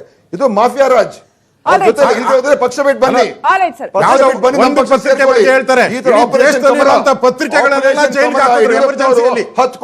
ದೇಶದಲ್ಲಿರುವಂತ ರಾಜಕಾರಣಿಗಳೆಲ್ಲ ಒಳಗಡೆ ಹಾಕಿದ್ರು, ಎಲ್ಲ ಪತ್ರಿಕೆಗಳ ಬಾಗಿಲಿಗೆ ಬೀಗ ಹಾಕಿದ್ರು. ಎಮರ್ಜೆನ್ಸಿ ನಾವು ಹೇಳಿದ್ದೆ, ಕಾಂಗ್ರೆಸ್ ಹೇಳಿದ್ದನ್ನೇ ನೀವು ಪ್ರಿಂಟ್ ಮಾಡಬೇಕು, ಪ್ರಿಂಟ್ ಮಾಡಿಲ್ಲ ಅಂದ್ರೆ ಆ ಸಂಸ್ಕೃತಿ ಬಿಜೆಪಿದಲ್ಲ. ಸರ್ವಾಧಿಕಾರ ಅಂದ್ರೆ ಕಾಂಗ್ರೆಸ್, ಬಿಜೆಪಿಗೆ ಸರ್ವಾಧಿಕಾರದಲ್ಲಿ ನಂಬಿಕೆ ಇಲ್ಲ ನಮ್ಗೆ. ಹಲವಾರು ದಶಕಗಳ ಹಿಂದೆ ಒಬ್ಬ ಮಾಜಿ ಪ್ರಧಾನಿ ಹೇಳಿದ್ರು, ₹1 ನಾವು ದಿಲ್ಲಿಯಿಂದ ಕಳಿಸ್ಕೊಟ್ರೆ 15 ಪೈಸೆ ಮಾತ್ರ ಜನರಿಗೆ ಸೇರುತ್ತೆ ಅಂತ. ಇವತ್ತೆಷ್ಟು ಸೇರ್ತಾ ಇದೆ? ಹಾಗಿರೋ ಕಾಲದಲ್ಲಿ ಈಗ 3,60,000 ಕೋಟಿ ನಾವು ಕ್ಯಾಶ್ ಟ್ರಾನ್ಸ್ಫರ್ ಮಾಡ್ತೀವಿ ಅಂತ ಹೇಳಿದ್ರೆ 5,000 ಬಡವರಿಗೆ, ನಾವು ಮಾಡ್ತಾ ಇರುವಂಥ 3,25,000 ಕೋಟಿ ಏನು ಸಬ್ಸಿಡೀಸ್ ನಾವು ಕೊಡ್ತಾ ಇದ್ದೀವಿ ಬೇರೆ ಬೇರೆ ಕಾರ್ಯಕ್ರಮಗಳಲ್ಲಿ ಅಥವಾ ಬೇರೆ ಡೆವಲಪ್ಮೆಂಟ್ ಪ್ರೋಗ್ರಾಮ್ಸಲ್ಲಿ, ಅದನ್ನು ನಾವು ಹೇಗೆ ಇವತ್ತು ಎಷ್ಟರ ತನಕ ತಗೊಂಡು ಹೋಗಿದ್ದೀವಿ? 15 ಪೈಸೆ 30 ಪೈಸೆ ಆಗಿದೆಯಾ, 40 ಪೈಸೆ ಆಗಿದೆಯಾ, ಎಲ್ಲಿದ್ದೀವಿ ನಾವು? ಸೊ ನೀವು ಹೇಳೋ ಪ್ರಕಾರ ದೇಶದಲ್ಲಿ ಯಾವ ಸ್ಕೀಮ್ ಮಾಡಬಾರ್ದು, ಯಾಕಂದ್ರೆ ಹೇಗೋ ಲೋಪ ಆಗ್ತಾ ಇದೆ, ಕಳಪೆ ಆಗ್ತಾ ಇದೆ. ಆಹಾರ ಭದ್ರತೆ ಕಾಯ್ದೆ ಯಾಕೆ ಮಾಡಬೇಕು? ನೋಡಿ, ಪ್ರಶ್ನೆ ಅರ್ಥ ಮಾಡ್ಕೊಳ್ಳಿ. ಅರ್ಥ ಆಯ್ತು ನಿಮ್ ಪ್ರಶ್ನೆ. ತಮ್ಮ ಕುಂಡ್ರೆ ಹೇಳಿರೋದು 15 ಪೈಸೆ ಎಲ್ಲಿ ತನಕ ಬಂದಿದೆ ಅಂತ ಕೇಳ್ತಾ ಇದ್ದೀನಿ ಅಷ್ಟೇ. ಅದು ಅಸೆಸ್ಮೆಂಟ್. ಎಲ್ಲರ ರಾಜೀವ್ ಗಾಂಧಿ ಅವರು ಹೇಳಿದ್ದೇನೆ ಅಂತ ಹೇಳಿದ್ರೆ, ಈ ದೇಶದಲ್ಲಿ ಭ್ರಷ್ಟಾಚಾರ ವ್ಯವಸ್ಥೆ ಇದೆ. ಅದನ್ನ ನಿಮಿಷ ಅವರು ಅದು ಸ್ಪಷ್ಟವಾಗಿ ಪ್ರಧಾನಮಂತ್ರಿ ಹೇಳಬೇಕಾದ್ರೆ ಅವರು ನಾವೇನು ಮರೆ ಮಾಚ್ತಾ ಇಲ್ಲ. ಇವತ್ತು ಮೋದಿ ತರ ನಾವು ಏನೂ ಇಲ್ಲ, ಎಲ್ಲ ಸರಿ ಇದೆ ಅಂತ ಹೇಳ್ತಾ ಇಲ್ಲ. ಆದ್ರಿಂದ ಇವತ್ತು ನೀವ್ ಹೇಳ್ತಾ ಇರ್ತಕ್ಕ ಈ ಸ್ಕೀಮ್ ಏನಿದೆ ನೇರವಾಗಿ ಅದಕ್ಕೋಸ್ಕರ UPA ಸರ್ಕಾರ ಆಧಾರ್ ತಗೊಂಡ್ಬಂದಿದ್ದು. ಯಾಕೆ ಆಧಾರ್ ತಗೊಂಡ್ಬಂದಿದ್ದು? ಆಧಾರ್ ಬಗ್ಗೆ ನಿಮಿಷ ಮುಗಿಸ್ಬಿಡ್ತೀನಿ. ಆಧಾರ್ ತಗೊಂಡ್ ಬಂದು ಯಾಕೆ ಅಂತ ಹೇಳಿದ್ರೆ, ಇಂಥ ಯೋಜನೆಗಳನ್ನ ನೇರವಾಗಿ ಜನರಿಗೆ ಮುಟ್ಸೋದಕ್ಕೋಸ್ಕರ ನಿರ್ದಿಷ್ಟವಾದಂತ ವ್ಯವಸ್ಥೆ ಇರಬೇಕು. ಆಧಾರ್ ಟೀಕೆ ಮಾಡಿದ್ರು ಯಾರು? ಇದೇ ಬಿಜೆಪಿ, ಮೋದಿ. ಈಗ ಎಲ್ಲದಕ್ಕೂ ಕೂಡ ಆಧಾರ್ ಅಂತ ಹೇಳ್ತಾನೆ ಇದ್ದಾರೆ. ಈಗ ಇವ್ರು 5 ವರ್ಷದಲ್ಲಿ ಲೋಕಪಾಲ್ ಕಾನೂನು ಮಸೂದೆ ಪಾಸ್ ಆಗಿದ್ರು ಕೂಡ 5 ವರ್ಷ ಲೋಕಪಾಲ್ ಅಪಾಯಿಂಟ್ ಮಾಡಲಿಲ್ಲ ನರೇಂದ್ರ ಮೋದಿ ಅವರು. ದೇಶದಲ್ಲಿ ಹೇಳ್ತಾ ಇದ್ದಾರೆ, ಕರ್ನಾಟಕದಲ್ಲಿ ಇದ್ದಂತ ಲೋಕಾಯುಕ್ತನೇ ಬಾಗಿಲು ಮುಚ್ಚಿಬಿಟ್ರು, NREG ಕಾರ್ಮಿಕರಿಗೆ ಮಳೆ ಹೊಡೆದ್ಬಿಟ್ರು. ಲೋಕಾಯುಕ್ತ ಅನ್ನೋ ಸಂಸ್ಥೆನೆ ಪೂರ್ತಿ ಮಳೆ ಹೊಡೆದ್ಬಿಟ್ಟು ರಾಮಕೃಷ್ಣ ಹೆಗಡೆ ಅವರು ಪ್ರಾರಂಭ ಮಾಡಿದ್ರು, ಆ ಲೋಕಾಯುಕ್ತನ ಬೀಗ ಹಾಕ್ಬಿಟ್ರು. ಅದ್ರ ಕೀರ್ತಿನೂ ಕಾಂಗ್ರೆಸ್ ಸೇರ್ಬೇಕು. ಇವ್ರ ಸಾಧನೆ 5 ವರ್ಷದ ನಿಮ್ ರಿಪೋರ್ಟ್ ಕಾರ್ಡ್ ಚರ್ಚೆ ಮಾಡ್ತಾ ಇರೋದು. ಮುಂದಿನ ಪ್ರಶ್ನೆ. ನಮಸ್ಕಾರ ಸರ್, ನಾನು ಕಾತ್ಯಾಯಿನಿ ಚಾಮರಾಜ್ ಅಂತ, ಸಿವಿಕ್ ಅನ್ನೋ ಸಂಸ್ಥೆಯ ಕಾರ್ಯನಿರ್ವಾಹಕ ಟ್ರಸ್ಟಿ. ನನ್ನ ಪ್ರಶ್ನೆ ನಿಮ್ಮ ಮೂವರಿಗೂ ಮೊದಲು, ಟ್ರಾನ್ಸ್ಪರೆನ್ಸಿ ಇಲ್ಲ, ಪಾರದರ್ಶಕತೆ ಇಲ್ಲ ನೀವು ಕೆಲಸ ಮಾಡೋದ್ರಲ್ಲಿ. ಮನಿ ಪವರ್, ಮಸಲ್ ಪವರ್ಗೆ ಎಲ್ಲರೂ ಉತ್ತೇಜನ ಕೊಟ್ಟಿದ್ದೀರಾ.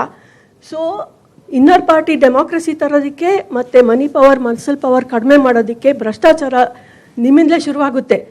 ಟಿಕೆಟ್ ಕೊಡೋದ್ರಿಂದ ಹಿಡಿದು ದುಡ್ಡು ಇಸ್ಕೊಂತೀರಾ. ಸೊ 100 ದಿವಸದಲ್ಲಿ ನೀವು ಸರ್ಕಾರದಲ್ಲಿ ಬಂದರೆ 100 ದಿವಸದಲ್ಲಿ ಇನ್ನರ್ ಪಾರ್ಟಿ ಡೆಮಾಕ್ರಸಿ ಮತ್ತು transparency in political party funding ಅದಕ್ಕೆ ಕಾನೂನು ತರ್ತೀವಿ ಅಂತ ನೀವು ಬದ್ಧರಾಗಿದ್ದೀರಾ. ಅದ್ರ ಬಗ್ಗೆ ನಮ್ಗೆ ಆಶ್ವಾಸನೆ ಕೊಡಿ. ಪ್ರಶ್ನೆ ಸರ್, ಅಶೋಕ್ ಸರ್ಗೆ ನಂದು ಪ್ರಶ್ನೆ. ಪ್ರತಿಯೊಂದು ಸಂಸ್ಥೆನೂ ನೀವು ಹಾಳು ಮಾಡಿದ್ದೀರಾ 5 ವರ್ಷದಲ್ಲಿ ಅಂತ ಹೇಳ್ಬೋದು. ಮತ್ತೆ ಉದ್ಯಮಿದಾರರಿಗೆ ಕೋಟಿಗಟ್ಟಲೆ ರೂಪಾಯಿ ಬರೋ ಹಾಗೆ ನೀವು ಮಾಡಿ ಅವರು ದೇಶ ಬಿಟ್ಟು ಓಡೋಗೆ ಕೂಡ ಮಾಡಿದ್ದೀರಾ. ಸಬ್ಕಾ ಸಾಥ್ ಸಬ್ಕಾ ವಿಕಾಸ್ ಅಂತ ಹೇಳ್ತಾ ಇದ್ದೀರಾ. ಆದರೆ RTEಗಾಗಲಿ ICDSಗಾಗಲಿ NREGAಗಾಗಲಿ ಹಣನೆಲ್ಲ ಕಡಿತ ಮಾಡಿದ್ದೀರಾ. ಸೊ ಯಾರ ವಿಕಾಸ್ ನೀವು ಮಾಡಕ್ಕೆ ಹೊರಟಿದ್ದೀರಾ? ಮತ್ತೆ ಸರ್, ವಿಶ್ವನಾಥ್ ಸರ್ಗೆ ಕುಮಾರಸ್ವಾಮಿ ಅವರು ಆಡಿಯೋ ಟೇಪು ಯಡಿಯೂರಪ್ಪ ಅವರು ದುಡ್ಡು ಆಫರ್ ಮಾಡಿರೋದ್ರ ಬಗ್ಗೆ ಸಿಕ್ಕಿದೆ ಅಂತ ನೀವು ಕೌನ್ಸಿಲಲ್ಲಿ ಅಸೆಂಬ್ಲಿನಲ್ಲಿ ಪ್ರಚಾರ ಮಾಡಿದ್ರಿ.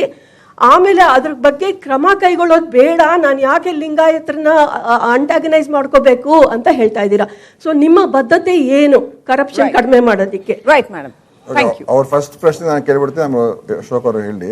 ಒಂದು ಈಗ ಒಪ್ಕೊಳ್ಬೇಕಾಗ್ತದೆ, ಅದು ಚುನಾವಣೆಗಳು ಇವತ್ತು ನಿಜವಾಗ್ಲೂ ಕೂಡ ಹಣದ ಒಂದು ಬಲ ಇಲ್ಲದೆ ಹೋದ್ರೆ ಎದುರಿಸೋದು ಬಹಳ ಕಷ್ಟ ಆಗ್ಬಿಟ್ಟಿದೆ. ಆ ವ್ಯವಸ್ಥೆಗಳಲ್ಲಿ ಸುಧಾರಣೆ ಮಾಡತಕ್ಕಂಥ ಪ್ರಯತ್ನ ಎಲೆಕ್ಷನ್ ಕಮಿಷನ್ಗಳೆಲ್ಲ ಮಾಡಿದ್ದಾರೆ. ಮತ್ತು ಎಲೆಕ್ಟ್ರಲ್ ಫಂಡಿಂಗ್ ಅನ್ನ ಟ್ರಾನ್ಸ್ಪರೆಂಟ್ ಆಗಿ ಮಾಡ್ತಕ್ಕಂಥದ್ದಕ್ಕೆ ಪ್ರಯತ್ನಗಳನ್ನು ಮಾಡಬೇಕಾದ ಅಗತ್ಯ ಇದೆ. ಆದ್ರೆ ನೋಡಿ, ವಿಪರ್ಯಾಸ ಏನಂತ ಹೇಳಿದ್ರೆ, ಈಗ ಎಲೆಕ್ಟ್ರಲ್ ಫಂಡಿಂಗ್ ಎಷ್ಟು ನಾನ್ ಟ್ರಾನ್ಸ್ಪರೆಂಟ್ ಆಗ್ಬಿಟ್ಟಿದೆ ಅಂತ ಹೇಳಿದ್ರೆ, ಎಲೆಕ್ಟ್ರಲ್ ಬಾಂಡ್ಸ್ ಅಲ್ಲಿ ಈಗ ನೋಡಿ, ಮೊನ್ನೆ 1000 ಕೋಟಿ ರೂಪಾಯಿ ದೇಣಿಗೆ ಬಂದಿದೆ ಎಲೆಕ್ಟ್ರಲ್ ಬಾಂಡ್ಸ್. ಆದ್ರೆ ಇವತ್ತು ಯಾರು ಕೊಟ್ಟಿದ್ದಾರೆ? ವಿದೇಶದಿಂದನೂ ಕೂಡ ಹಣ ಬರ್ಬೋದು, ಒಬ್ಬ ಲೂಟಿಕೋರರು ಕೂಡ ಹಣ ಕೊಡ್ಬೋದು. ಆ ಸೀಕ್ರೆಸಿ ಕ್ಲಾಸ್ ಹಾಕ್ಬಿಟ್ಟಿದ್ದಾರೆ. 20,000 ರೂಪಾಯಿಗಿಂತ ಹೆಚ್ಚು ಯಾರು ಹಣ ಕೊಡ್ತಾರೆ ಅವ್ರ ಬಗ್ಗೆ ಯಾವುದೇ ರೀತಿಯ ಅವರ ಮಾಹಿತಿ ನಮಗೆ ಜನರಿಗೆ ಸಿಗೋದಿಲ್ಲ. ಸೊ ಇದು ಈ ರಿಫಾರ್ಮ್ ಆಗ್ಬೇಕಾಗ್ತದೆ. ಫಂಡಿಂಗ್ ಪ್ರೋಸೆಸ್ ಅನ್ನ ಟ್ರಾನ್ಸ್ಪರೆಂಟ್ ಮಾಡಬೇಕು. ಯಾರು ಕೊಡ್ತಾರೆ, ಎಷ್ಟು ಕೊಡ್ತಾ ಇದ್ದಾರೆ, ಅದನ್ನ ಮಾಡತಕ್ಕಂಥ ಅವಶ್ಯಕತೆ ಇದೆ. ನನಗೆ ಬಹಳ ಖುಷಿ ಆಗ್ತಾ ಇದೆ. ಸತ್ಯಕ್ಕೆ ಹತ್ತಿರವಾಗಿ ಮಾತಾಡಿದರು, ಇಲ್ಲ ಅಂತ ಹೇಳಿಕ್ಕಾಗಲ್ಲ. ಯಾಕೆಂತ ನಡೀತಾ ಇರೋದೇ ಬೇಕಾಷ್ಟಿದೆ. ಇನ್ನು ಹೇಳಿದ್ರಿ ಯಡಿಯೂರಪ್ಪ ಕುಮಾರಸ್ವಾಮಿ ಅವರು ಡೈರಿ ಪೈರಿ, ಇದಿಷ್ಟೇ ಆಗ್ತಾ ಇರುತ್ತೆ. ಲಾಜಿಕ್ ಎಂಡ್ ಯಾರು ತಗೊಂಡು ಹೋಗಲ್ಲ. ಎಸ್, 3G ಬಗ್ಗೆ ಮೋದಿಯವ್ರ ಸರ್ಕಾರ ಬೇಕಾದಷ್ಟು ಮಾತಾಡ್ತು. ಈ ದೇಶದಲ್ಲಿ ದೊಡ್ಡ ಭ್ರಷ್ಟಾಚಾರ ಆಗಿದೆ ಕಾಂಗ್ರೆಸ್ ಇಂದ ಅಂತ ಹೇಳಿ. ಬಟ್ 3G ಏನಾಯ್ತು? No logical ending. ಏನಾಯ್ತು? 3G ಲಾಜಿಕ್ ಎಂಡಿ ಬರಲೇ ಇಲ್ಲ. ಬರೀ ಆಪಾದನೆ ಮಾಡ್ತೀರಾ ನೀವು. ಬಟ್ ಆಪಾದನೆ ಮಾಡಿದ್ದೀನಿ ನಿಮ್ದೇ ಸರ್ಕಾರ ಇರುವಾಗ ಯಾಕೆ ಅದನ್ನ ಪ್ರೂವ್ ಮಾಡಲಿಲ್ಲ? Why it was not vindicated? ನಾನಾಗ್ಲಿ, ಅಶೋಕ್ ಆಗ್ಲಿ, ಗುಂಡ್ರಾವ್ ಆಗ್ಲಿ, yes we must accept this truth. ಸತ್ಯನ ನೀವು ಒಪ್ಕೊಳ್ತಾ ಹೋಗದೆ ಹೋದ್ರೆ ರಾಜಕಾರಣಿಗಳು ಈ ದೇಶಕ್ಕೆ ದೊಡ್ಡ ಆಘಾತ ಮಾಡುವಂಥದ್ದು, ನಾವೇ ದೊಡ್ಡ ದ್ರೋಹ ಅಂತ ತಪ್ಪಾಗ್ಲಾರ್ದು. ಆಡಿಯೋ ಟೇಪ್ ಬಗ್ಗೆ ಏನ್ ಮಾಡ್ತೀರಿ? ಆಡಿಯೋ ಟೇಪ್ ಪ್ರಕರಣ ಆಯ್ತು, ಏನಾಗಲ್ಲ ರೀ. ಈ ದೇಶ ಯಾರಿಗೇನಾಗಿದೆ? ಯಾರಿಗೇನಾಗಿದೆ ಹೇಳಿ? ಕೇಂದ್ರ ಸರ್ಕಾರದಲ್ಲೂ ಬೇಕಾದಷ್ಟೆಲ್ಲ ಆಯ್ತಲ್ಲ, ಏನಾಯ್ತು? ಏನು ಆಗಲ್ಲ ಅಂತ, ಯಾವ ಹಗರಣ ಬಂದ್ರು ಏನು ಆಗಲ್ಲ ಅಂತ. 3G ಏನಾಯ್ತು? 2 ಲಕ್ಷ ಕೋಟಿ ಮನಮೋಹನ್ ಸಿಂಗ್ ಅವ್ರ ಸರ್ಕಾರದಲ್ಲಿ ರಾಜಾ ಅಂತ communication, because I was also member of parliament at the time. ನಾನು ಕೂಡ MP ಇದ್ದೆ. ದೊಡ್ಡ ಆಪಾದನೆ ಬಿಜೆಪಿಯಿಂದ. Raja, the then communication minister, ಅವನು ಫ್ರಾಡ್ 3 lakhs crores ಅಂದ್ರಿ. ಏನಾಯ್ತು ಅದನ್ನ? ಎಂತ ಒಂದು ನೈರಾಶ್ಯದ ಸಂದರ್ಭದಲ್ಲಿ ನಾವಿದ್ದೀವಿ ಅಂತಂದ್ರೆ, ಕಣ್ಣೆದ್ರು ಸಾವಿರಾರು ಕೋಟಿಗಳ ಹಗರಣ ನಡೆಯುತ್ತೆ. ಮತ್ತೆ ಮತ್ತೆ ಮತ್ತೆ ಮತ್ತೆ ಚುನಾವಣೆಗಳು ನಡೆಯುತ್ತೆ. ನಾಯಕರು ನಮ್ಮ ಮುಂದೆ ಬರ್ತಾರೆ, ಬಣ್ಣ ಬಣ್ಣದ ಕನಸುಗಳನ್ನ ಹಂಚ್ತಾರೆ. ನಾವು ಆಕಾಶಕ್ಕೆ ಕಣ್ಣು ನೆಟ್ಟು ಕೂತಿರ್ತೀವಿ. ಅವರು ಅವರ ಸಾಮ್ರಾಜ್ಯವನ್ನ ವಿಸ್ತರಣೆ ಮಾಡ್ಕೊಂಡು ಹೋಗ್ತಾ ಇರ್ತಾರೆ. ಸಮಸ್ಯೆಗಳು ಗಾಳಿಯಲ್ಲಿ ತೇಲಿ ಹೋಗ್ತಾ ಇರ್ತವೆ. ಅವ್ರು ಹೇಳಿದ್ದಾರೆ 56 ಇಂಚಿನ ಎದೆಯುಳ್ಳ ನರೇಂದ್ರ ಮೋದಿ ಅಂತ. ಅದನ್ನ ಎದುರಿಸಕ್ ಬೇಕಲ್ಲ ಧೈರ್ಯ. ನೋಡಿ, ಮೋದಿ ಅವರೊಬ್ಬ ಸರ್ವಾಧಿಕಾರಿ, ಆಯ್ತಾ? ಅವ್ರ ಮುಂದೆ ಇಂದಿರಾ ಗಾಂಧಿ ಅವ್ರು ಏನಾಗಿದೆ ಅಂತಾನು ಹೇಳ್ಬಿಡಿ. ಹಾಗೆ ನಾಯಕತ್ವದ ಪ್ರಶ್ನೆಗೆ ಬರೋಣ. ನಮ್ಮ ಮುಂದಿನ ಇಶ್ಯೂ ಮೋದಿ ವರ್ಸಸ್ ರಾಹುಲ್. ಅಶೋಕ್ ಅವರಿಂದ ಆರಂಭ ಮಾಡಕ್ಕೆ ಬಯಸ್ತೀನಿ. ಮೋದಿ ವರ್ಸಸ್ ರಾಹುಲ್. ಮೋದಿ ಅವರಿಗೆ ಪ್ರಬಲ ಪೈಪೋಟಿಯನ್ನ ರಾಹುಲ್ ಗಾಂಧಿ ಅವರು ಕೊಡ್ತಾ ಇದ್ದಾರೆ, ಒಪ್ಕೋತೀರಾ? ಪ್ರಶ್ನೆನೇ ಬರಲ್ಲ. ನಾನು ಹೇಳ್ತಾ ಇಲ್ಲ ನಾವು ಅವ್ರನ್ನ ಪ್ರಬಲ ಆಗಿ ಒಂದು ವಿರೋಧ ಪಕ್ಷ ಪ್ರಬಲವಾಗಿರ್ಬೇಕು ಅನ್ನೋದು ನಮ್ ಕಾನ್ಸೆಪ್ಟ್. ಆದ್ರೆ ಅವರ ಗಠಬಂಧನ ಏನ್ ಮಾಡಿದ್ದಾರೆ, ಒಂದು ಮಹಾಮೇಳ. ಅದರಲ್ಲಿ ಮಮತಾ ಬ್ಯಾನರ್ಜಿ ಅವರು ಒಬ್ರು. ಅದಕ್ಕೆ ಮೊನ್ನೆ ಅವ್ರು ಹೇಳಿದ್ದಾರೆ ರಾಹುಲ್ ಗಾಂಧಿ ಅವ್ರಿಗೆ, ಅವನ್ ಸಣ್ಣ ಹುಡುಗ, ಅವ್ರಿಗೆ ಕಾಮೆಂಟೇ ಮಾಡಲ್ಲ ಅಂತ ಹೇಳಿದ್ದಾರೆ. ಇಲ್ಲಿ ನಮ್ಮ JDS ನಾಯಕರಿದ್ದಾರೆ, ಕುಮಾರಸ್ವಾಮಿ ಅವರು ಹೇಳಿದ್ದಾರೆ, ಈ ದೇಶದಲ್ಲಿ ಮತ್ತೊಮ್ಮೆ ಕನ್ನಡಿಗರ ಪ್ರಧಾನಿ ಅಂದ್ರೆ ಅವರ ಜೊತೆಯಲ್ಲಿರೋರೇ ಇವತ್ತು ಅವ್ರನ್ನ ಕಾಲೆಳಿತಾ ಇದ್ದಾರೆ. ಇನ್ನು ಎದುರಾಳಿ ಪ್ರಶ್ನೆನೇ ಬರಲ್ಲ. ನಾವು ಪದೇ ಪದೇ ಹೇಳ್ತಾ ಇದ್ದೀರಿ, ಇನ್ನು ರಾಹುಲ್ ಗಾಂಧಿ ಅವರಿಗೆ ಆ ಮೆಚುರಿಟಿ ಬಂದಿಲ್ಲ. ಪಾರ್ಲಿಮೆಂಟ್ ಅಲ್ಲಿ ಹೋಗೋದು ಕಣ್ಣು ಹೊಡಿಯೋದು, ಆಮೇಲೆ ಪಾರ್ಲಿಮೆಂಟ್ ಅಲ್ಲಿ ಹೋಗೋದು ಪ್ರೈಮ್ ಮಿನಿಸ್ಟರ್ನ ತಬ್ಕೊಂಡ್ಬಿಡೋದು, ಆಮೇಲೆ ಭಯೋತ್ಪಾದಕರ ಬಗ್ಗೆ ಮಾತಾಡುವಾಗ ಶ್ರೀ ಶ್ರೀ ಶ್ರೀ ಅಂತ ಹೇಳುವಂಥದ್ದು, ಇದು ಪ್ರಬುದ್ಧತೆನೆಯಾ? ಯಾವ ಮಮತಾ ಬ್ಯಾನರ್ಜಿ ಅವರು ಏನ್ ಹೇಳಿದ್ದಾರೆ, ಸೊ ಇನ್ನೂ ಪ್ರಬುದ್ಧತೆ ಬರಬೇಕು ಅಂತ, ಆ ಪ್ರಬುದ್ಧತೆ ಬರೋವರ್ಗುನು ಅವ್ರು ಸ್ವಲ್ಪ ದೂರ ಇರೋದು ಒಳ್ಳೇದು. ಯಾಕಂದ್ರೆ ಯಾರು ಅವ್ರ ಪಾರ್ಟಿಯವರೇ ಒಪ್ಕೊಂತ ಇಲ್ಲ, ಅವರ ಸಹವರ್ತಿಗಳೇ ಒಪ್ಕೊಂತ ಇಲ್ಲ ಅಂದ್ರೆ ಇನ್ನು ನರೇಂದ್ರ ಮೋದಿ ಅವ್ರನ್ನ ಎದುರಿಸುವಂತ ಧೈರ್ಯ ಎಲ್ಲಿದೆ? ಅವ್ರು ಹೇಳಿದ್ದಾರೆ 56 ಇಂಚಿನ ಎದೆ ಉಳ್ಳ ನರೇಂದ್ರ ಮೋದಿ ಅಂತ, ಅದನ್ನ ಎದುರಿಸಕ್ ಬೇಕಲ್ಲ ಧೈರ್ಯ. ಇದು ಪ್ರಬುದ್ಧತೆ ಹೆಸರಲ್ಲಿ ದೇಶಕ್ಕೆ ದ್ರೋಹ ಆಗ್ತದೆ. ರಾಹುಲ್ ಗಾಂಧಿ ಅವರ ಬಗ್ಗೆ ಬಹಳ ಸ್ಪೆಸಿಫಿಕ್ ಆದ ಪಾಯಿಂಟ್ ರೈಸ್ ಮಾಡಿದ್ರು ಅವರು. ನೋಡಿ, ಮೋದಿ ಅವರೊಬ್ಬ ಸರ್ವಾಧಿಕಾರಿ, ಆಯ್ತಾ? ಅವ್ರ ಮುಂದೆ ಇಂದಿರಾ ಗಾಂಧಿ ಅವ್ರು ಏನಾಗಿದ್ದು ಅಂತಾನು ಹೇಳ್ಬಿಡ್ಲಿ. ಹಾಗೆ ಸರ್ವಾಧಿಕಾರಿ ತಂದವರು ಅವರು, ಎಮರ್ಜೆನ್ಸಿ ದೇಶದ ಮೇಲೆ ತಂದವರು. ಈಗ ಅನ್ಡಿಕ್ಲೇರ್ಡ್ ಎಮರ್ಜೆನ್ಸಿ ನಮ್ಮ ದೇಶದಲ್ಲಿ, ಅನ್ಡಿಕ್ಲೇರ್ಡ್ ಎಮರ್ಜೆನ್ಸಿ ಅವತ್ತು ಕೂಡ ಇಂದಿರಾ ಗಾಂಧಿ ಅವರನ್ನ ಎದುರಿಸೋದಕ್ಕೆ ಬೇರೆ ಯಾರೂ ಇರಲಿಲ್ಲ. ನೋಡಿ, ಮೋದಿ ಅವರು ಮತ್ತು ರಾಹುಲ್ ಬಗ್ಗೆ ಕೇಳ್ತಾ ಇರೋದ್ರಿಂದ ಒಬ್ಬ ಸರ್ವಾಧಿಕಾರಿ, ಅವ್ರಿಗೆ ಯಾರು ಪ್ರಶ್ನೆ ಮಾಡಂಗಿಲ್ಲ. 5 ವರ್ಷದಲ್ಲಿ ಒಂದ್ ಪತ್ರಿಕಾಗೋಷ್ಠಿ ಮಾಡಿಲ್ಲ, ನಿಮ್ಮಂತ ಪತ್ರಕರ್ತರು ಒಂದ್ ಪ್ರಶ್ನೆ ಅವ್ರಿಗೆ ಕೇಳಕ್ಕಾಗಿಲ್ಲ. ಯಾಕಪ್ಪ ಈ ತರ ಆಯ್ತು ಅಂತ ಯಾರು ಕೇಳಂಗಿಲ್ಲ. ಅವ್ರು ಮನ್ ಕಿ ಬಾತ್ ಮಾಡ್ತಾರೆ, ಜನ್ ಕಿ ಬಾತ್ ಮಾಡ್ತಾರೆ, ಎಲ್ಲೋ ವಿದೇಶಕ್ಕೆ ಹೋಗ್ತಾರೆ, ಅಲ್ಲಿ ಮಾತಾಡ್ತಾರೆ, ಟಿವಿಲಿ ಅವ್ರನ್ನ ಯಾರು ಕೇಳಂಗಿಲ್ಲ. ಈ ಬಿಜೆಪಿ ಎಂಪಿಗಳು ಕೂಡ ಪಾಪ ಅವ್ರ ಮುಂದೆ ಬಾಯ್ ಬಿಡಂಗಿಲ್ಲ. ಮತ್ತೆ ಪಾರ್ಲಿಮೆಂಟ್ ಬರಲ್ಲ ಮೋದಿ ಅವರು. ಸಿಗ್ತಾರೆ ಇಂದಿರಾ ಗಾಂಧಿ ಅವರು, ಪತ್ರಕರ್ತರಿಗೆ ಸಿಗೋದೇ ಇಲ್ಲ. ಈ ದೇಶ ಇತಿಹಾಸದಲ್ಲಿ ಪತ್ರಿಕಾಗೋಷ್ಠಿಯನ್ನು ಮಾಡದೇ ಇರತಕ್ಕಂತ ಒಬ್ಬರೇ ಒಬ್ಬರು ಪ್ರಧಾನಮಂತ್ರಿ ನರೇಂದ್ರ ಮೋದಿ ಅವರು. ಮನಮೋಹನ್ ಸಿಂಗ್ ಪ್ರತಿ ವರ್ಷ ಒಂದು ಪತ್ರಿಕಾಗೋಷ್ಠಿ ಮಾಡ್ತಾ ಇದ್ರು. ಪಾಪ ನೀವು ಹೇಳ್ತಾರೆ ಮನಮೋಹನ್ ಸಿಂಗ್ ಮಾತಾಡೋದಿಲ್ಲ ಅಂತ. ಮಾತಾಡಕ್ ಬಿಡ್ತಾ ಇಲ್ಲ ಪಾರ್ಲಿಮೆಂಟ್ ಹೋಗಿ ಕೂತ್ಕೊಂಡು ಚರ್ಚೆಯಲ್ಲಿ ಭಾಗವಹಿಸ್ತಾ ಇದ್ರು ಮನಮೋಹನ್ ಸಿಂಗ್ ಅವರು. ಮೋದಿ ಅವರು ಯಾವ ಚರ್ಚೆಯಲ್ಲಿ ಭಾಗವಹಿಸಿದ್ದಾರೆ, ಬರ್ತಾರೆ, ಭಾಷಣ ಮಾಡ್ತಾರೆ, ಹೋಗ್ತಾ ಇರ್ತಾರೆ. ಸೊ ಪಾರ್ಲಿಮೆಂಟ್ ಬಗ್ಗೆ ಗೌರವ ಇಲ್ಲ, ಕ್ಯಾಬಿನೆಟ್ ಬಗ್ಗೆ ಗೌರವ ಇಲ್ಲ, ಮತ್ತು ಪಾರ್ಲಿಮೆಂಟ್ ಮೆಂಬರ್ಸ್ ಕೂಡ ಸಿಗೋದೇ ಇಲ್ಲ. ರಾಹುಲ್ ಗಾಂಧಿ ವ್ಯತ್ಯಾಸ ಹೇಳ್ತೀನಿ ನೋಡಿ. ಅವ್ರು ಹೇಳಿದ್ರೆ ರಾಹುಲ್ ಗಾಂಧಿ ಅವ್ರ ಬಗ್ಗೆ ಟೀಕೆ. ಬಿಜೆಪಿ ಅವ್ರದ್ದು ಇದೊಂದು ಅಜೆಂಡಾ ಇದೆ, ಹೇಗಾದ್ರೆ ಮಾಡಿ ರಾಹುಲ್ ಗಾಂಧಿ ಅವರನ್ನ ಮುಗಿಸ್ಬಿಡ್ಬೇಕು, ಅವ್ರ ಕೆಲ ಆಗೋದಿಲ್ಲ ಅಂತ ಹೇಳ್ಬೇಕು. ಮಮತಾ ಬ್ಯಾನರ್ಜಿ ಅವರು ಹೇಳಿರೋದನ್ನ ಕೋಟ್ ಬಿಡಿ, ಅದು ಇರ್ತದೆ, ನಮ್ಮ ಪಾಲಿಟಿಕ್ಸ್ ಇರ್ತದೆ. ಈಗ ಕಾಂಗ್ರೆಸ್ ಮುಕ್ತ ಭಾರತ, ರಾಹುಲ್ ಗಾಂಧಿ ಅವ್ರ ಕೆಲ ಆಗೋದಿಲ್ಲ ಅಂತ ಹೇಳಿದ್ರು. ಗುಜರಾತ್ ನಲ್ಲಿ ಹೆಚ್ಚು ಕಡಿಮೆ ಒಂದು 7-8 ಸೀಟ್ ವ್ಯತ್ಯಾಸ ಆಗಿದ್ರೆ ಗುಜರಾತ್ ಅಲ್ಲಿ ನಮ್ಮ ಸರ್ಕಾರ ರಚನೆ ಆಗೋಗಿರೋದು ರಾಹುಲ್ ಗಾಂಧಿ ನೇತೃತ್ವದಲ್ಲಿ, ಆಯ್ತಾ?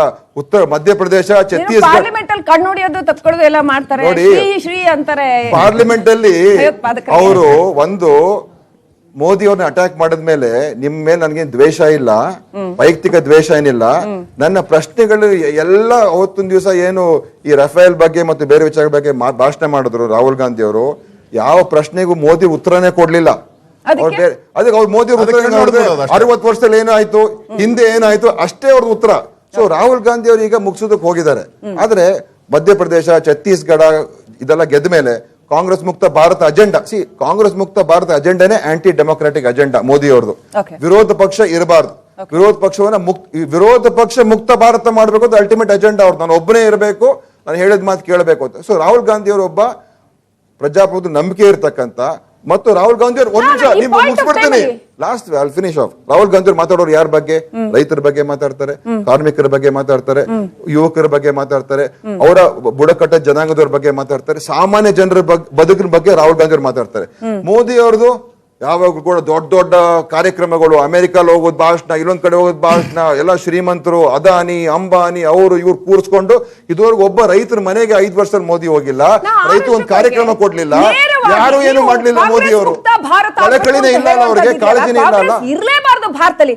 ನೇರವಾಗಿ ದಿನೇಶ್ ಗುಂಡೂರಾವ್ ಅವರಿಗೆ ತಾವು ಕೇಳಿ ಅಥವಾ ಅವ್ರನ್ನ ಕನ್ವಿನ್ಸ್ ಮಾಡಿ ಯಾಕೆ ಕಾಂಗ್ರೆಸ್ ಇರಬಾರ್ದು ಅಂತ. ಇದೊಂದು ಪ್ಲಾಟ್ಫಾರ್ಮ್, ಕರ್ನಾಟಕದ 7 ಕೋಟಿ ಜನ ನೋಡ್ತಾ ಇದ್ದಾರೆ. ನೇರವಾಗಿ ದಯವಿಟ್ಟು ದಿನೇಶ್ ಗುಂಡೂರಾವ್ ಅವರಿಗೆ ಯಾಕೆ ಕಾಂಗ್ರೆಸ್ ಮುಕ್ತ ಭಾರತ ಆಗಬೇಕು ಅಂತ. ಕಾಂಗ್ರೆಸ್ಸಿನ ಈ ವಂಶ ಪಾರಂಪರ್ಯ ಆಡಳಿತ ಇದೆಯಲ್ಲ, ಇದು ಡೆಮೋಕ್ರಸಿಗೆ ಒಳ್ಳೇದಲ್ಲ.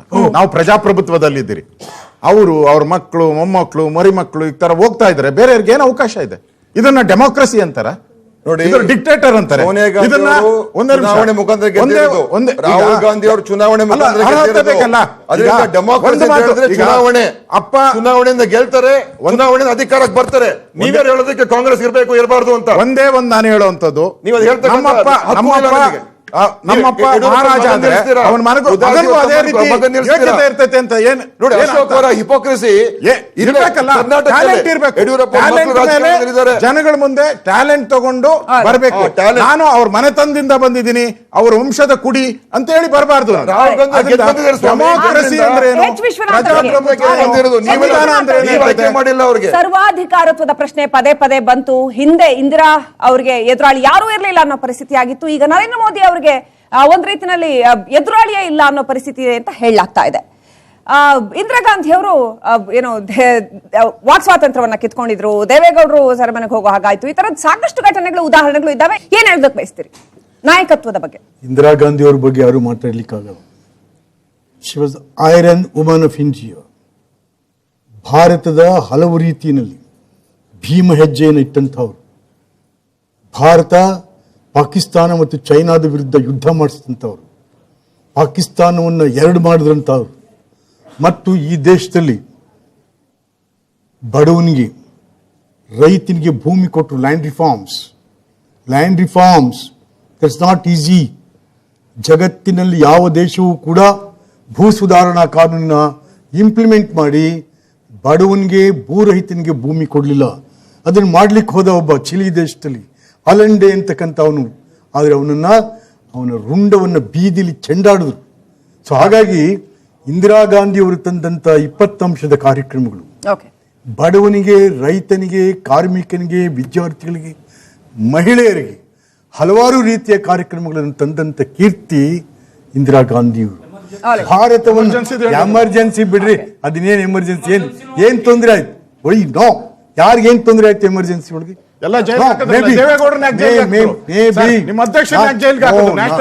ನಾನು ಅದನ್ನ ಬರಲ್ಲ.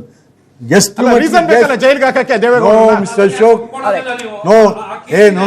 ನೋಡ್ರಿ, ನಾನೊಂದು ಪುಸ್ತಕ ಬರೆದಿದ್ದೀನಿ ಎಮರ್ಜೆನ್ಸಿ ಮೇಲೆ, ಆಪಸ್ಥಿತಿ ಆಲಾಪನೆ ಓದಿ ಅದರಲ್ಲಿ ಏನ್ ಬರೆದಿದ್ದೀವಿ ಅಂತ. ಕಾರ್ಯಕ್ರಮದ ಕಟ್ಟಕಡೆಯ ಹಂತಕ್ಕೆ ಬಂದಿದ್ದೀವಿ. ಈ ಸುತ್ತಿನಲ್ಲಿ ಒಂದೊಂದು ಶಬ್ದ, ತಾವುಗಳು ಒಂದು ಶಬ್ದದಲ್ಲಿ ಇದಕ್ಕೆ ಉತ್ತರ ಕೊಡ್ಬೇಕು. ಮೊದಲನೇದಾಗಿ ದಿನೇಶ್ ಗುಂಡೂರಾವ್ ಅವರಿಂದ ಮೊದಲನೇ ಶಬ್ದ ಮೋದಿ. ಮಾಫಿಯಾ ರಾಜಕಾರಣ. ಮೋದಿ. ಮಾಫಿಯಾ. ಕಾಮಗಾರ್. Air strike. ದಿನೇಶ್ ಗುಂಡೂರಾವ್. ಒಳ್ಳೆದದು, ಒಳ್ಳೆ ತೀರ್ಮಾನ. ಏನು? Air strike. ವಾಯುದಾಳಿ. ವಾಯು ದಾಳಿ. ಏರ್ ಸ್ಟ್ರೈಕ್ ಮಾಡಿದ್ರಲ್ಲ. Oh, air strike. It's common. Yes, air strike. ದೇಶದ ಶಕ್ತಿಯನ್ನ ಎತ್ತಿ ಹಿಡಿದಂತ ಮೋದಿ, ಅದಕ್ಕೆ ಧನ್ಯವಾದಗಳು. ಪ್ರಿಯಾಂಕಾ ಗಾಂಧಿ. ಆಕರ್ಷಣೀಯ ವರ್ಚಸ್ಸಿರ್ತಕ್ಕಂಥ ಭವಿಷ್ಯದ ನಾಯಕಿ. ಪ್ರಿಯಾಂಕಾ ಗಾಂಧಿ ಭಾರತದ ಭವಿಷ್ಯದ ನಾಯಕಿ.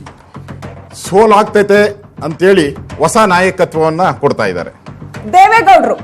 ದೇವೇಗೌಡರು ಮುತ್ಸದ್ದಿ ಮತ್ತು ರೈತ ಪರ ನಾಯಕ. ಗ್ರಾಮೀಣ ಭಾರತದ ರೈತನ ಬದುಕನ್ನ ಹಸನು ಮಾಡಿದಂತ ಕೀರ್ತಿ ಪುರುಷ. ಒಂದೇ ಶಬ್ದದಲ್ಲಿ ಸರ್. ಮತ್ತೊಬ್ಬ ಧೃತರಾಷ್ಟ್ರ. ರಾಹುಲ್ ಗಾಂಧಿ ಒಬ್ಬ ಸರಳ ಮತ್ತು ಬಡ ಜನರ ಪರ. ರಾಹುಲ್ ಗಾಂಧಿ ಭಾರತದ ಆಶಾ ಕಿರಣ. ರಾಹುಲ್ ಗಾಂಧಿ ನಾಮದಾರ್. ಓಕೆ, ಕಾರ್ಯಕ್ರಮದ ಕೊನೆಯ ಹಂತ. ಒಂದೊಂದು ನಿಮಿಷದಲ್ಲಿ 3 ಅತಿಥಿಗಳಿಂದ ಕನ್ಕ್ಲೂಷನ್ ಅನ್ನ ಬಯಸ್ತೀನಿ.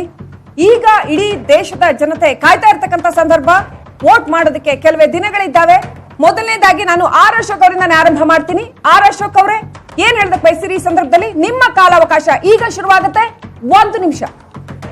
ಈ ದೇಶದ ಭದ್ರತೆ ಇರ್ಬೋದು, ಈ ದೇಶದ ಅಭಿವೃದ್ಧಿ ಇರ್ಬೋದು, ಈ ದೇಶದಲ್ಲಿ ವಂಶ ಪಾರಂಪರ್ಯ ಆಡಳಿತವನ್ನ ಅಂತ್ಯ ಮಾಡುವಂತದಕ್ಕೋಸ್ಕರ, ದೇಶಕ್ಕೆ ಒಂದು ಭವಿಷ್ಯವನ್ನ 5 ವರ್ಷಗಳಲ್ಲಿ ರೂಪು ಮಾಡುವಂತ ದೃಷ್ಟಿಯಿಂದ ಇವತ್ತು ಜನಪರ ಕೆಲಸ ಮಾಡುವಂತ ಸ್ಕೀಮ್ಸ್ ಸರ್ಕಾರ ಬೇಕು. ಅದೇ ರೀತಿ ಸ್ಕ್ಯಾಂಡಲ್ ಸರ್ಕಾರ ಬೇಡ. ಇನ್ನೊಂದು, ಕುಟುಂಬ ರಾಜಕಾರಣ ಮಾಡುವ ನಾಮದಾರ್ ಸರ್ಕಾರ ಬೇಡ. ಜನರ ಕಲ್ಯಾಣ ಮಾಡುವ ಕಾಮದಾರ್ ಸರ್ಕಾರ ಬೇಕು. ಇವತ್ತಿನ ಅವಶ್ಯಕತೆ ದೇಶದ ಭದ್ರತೆ, ದೇಶದ ಅಭಿವೃದ್ಧಿ, ಮುಂದಿನ 5 ವರ್ಷಕ್ಕೆ ನಮ್ಮ ದೇಶವನ್ನ ಎತ್ತರಕ್ಕೆ, ಪ್ರಪಂಚದ ಸಾಲಿಗೆ, ಅಮೆರಿಕಾದ ಸಾಲಿಗೆ ನಿಲ್ಲಿಸುವಂತ ನಾಯಕತ್ವ, 56 ಇಂಚಿನ ಎದೆಯುಳ್ಳ ನಾಯಕತ್ವ ಈ ದೇಶಕ್ಕೆ ಬೇಕಾಗಿದೆ. ಆ ನಾಯಕತ್ವವನ್ನ ಈ ರಾಜ್ಯದ, ದೇಶದ ಜನ ಕೊಡಬೇಕು ಅಂತೇಳಿ ಅವರಲ್ಲಿ ನಾನು ಸವಿನಯ ಪ್ರಾರ್ಥನೆಯನ್ನ ಮಾಡ್ತಾ ಇದ್ದೀನಿ. ಜಾಗತಿಕ ಜಗತ್ತಿನ ಅತ್ಯಂತ ಎತ್ತರದ ಜನತಂತ್ರ ವ್ಯವಸ್ಥೆಯನ್ನ ಒಪ್ಪಿ ಅಪ್ಪಿ ಆಡಳಿತ ಮಾಡ್ತಾ ಇರ್ತಕ್ಕಂಥ ಭಾರತ ಎಲ್ಲ ಜಾತಿ ಜನಾಂಗ ಧರ್ಮ ಭಾಷಿಕರನ್ನ 135 ಕೋಟಿ ಜನರನ್ನ ಒಟ್ಟಿಗೆ ತೆಗೆದುಕೊಂಡು ಹೋಗಿರ್ತಕ್ಕಂಥ ನಮ್ಮ ಈ ಮಿತ್ರ ಪಕ್ಷಗಳು ಈ ದೇಶದಲ್ಲಿ ಅಧಿಕಾರಕ್ಕೆ ಬರಬೇಕು, ಎಲ್ಲರ ಒಡಗೂಡಿ ಆಡಳಿತ ಮಾಡಬೇಕು. ಕೊನೆಯದಾಗಿ ದಿನೇಶ್ ಗುಂಡೂರಾವ್, ಭ್ರಮೆ ಸೃಷ್ಟಿಸಿ ಇವತ್ತು ಜನರ ಮನಸ್ಸನ್ನು ಗೆಲ್ತಕ್ಕಂಥ ಪ್ರಯತ್ನ ದೇಶ ನಡೀತಾ ಇದೆ. ಗ್ರೌಂಡ್ ರಿಯಾಲಿಟಿ, ಕೆಳಮಟ್ಟದಲ್ಲಿ ಜನರ ಬದುಕಲ್ಲಿ ಯಾವುದೇ ಒಂದು ಬದಲಾವಣೆ ಆಗಿಲ್ಲ. ಇನ್ನೂ ಕ್ಷೀಣ ಆಗಿರ್ತಕ್ಕಂಥ ವ್ಯವಸ್ಥೆ 5 ವರ್ಷದಲ್ಲಿ ಆಗಿದೆ. ಈ ದೇಶದಲ್ಲಿ ಇವತ್ತು ಬಹಳ ದೊಡ್ಡ ಒಂದು ಸಮಸ್ಯೆ ಮತ್ತು ಗಂಡಾಂತರ ಇವತ್ತು ದೇಶದ ಮುಂದೆ ಕಾಣ್ತಾ ಇದೆ.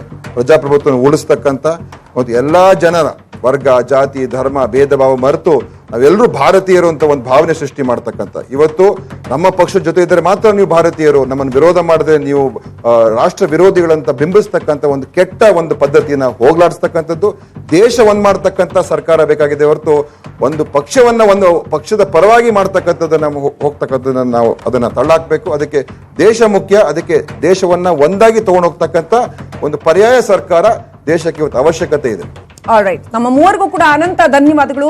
ಸಾಕಷ್ಟು ಮೌಲಿಕವಾದಂತಹ ಒಳನೋಟಗಳನ್ನ ನಿಮ್ಮ ಪಕ್ಷಗಳ ಯೋಚನೆಗಳ ಕುರಿತಾಗಿ, ವಿಚಾರಗಳ ಕುರಿತಾಗಿ ಮಂಡಿಸಿದ್ದೀರಿ. ತಮ್ಮ ಮೂವರಿಗೂ ಕೂಡ ಅನಂತ ಧನ್ಯವಾದಗಳು. ಹಾಗೆ ನಮ್ಮ ಎಲ್ಲ ಅತಿಥಿಗಳಿಗೂ ಕೂಡ ಅನಂತ ಧನ್ಯವಾದಗಳು. ಅತ್ಯಂತ ಸೂಕ್ಷ್ಮ ಒಳನೋಟಗಳು ಉಳ್ಳಂತಹ ಪ್ರಶ್ನೆಗಳನ್ನ ತಾವೆಲ್ಲರೂ ಕೂಡ ಕೇಳಿದ್ದೀರಿ.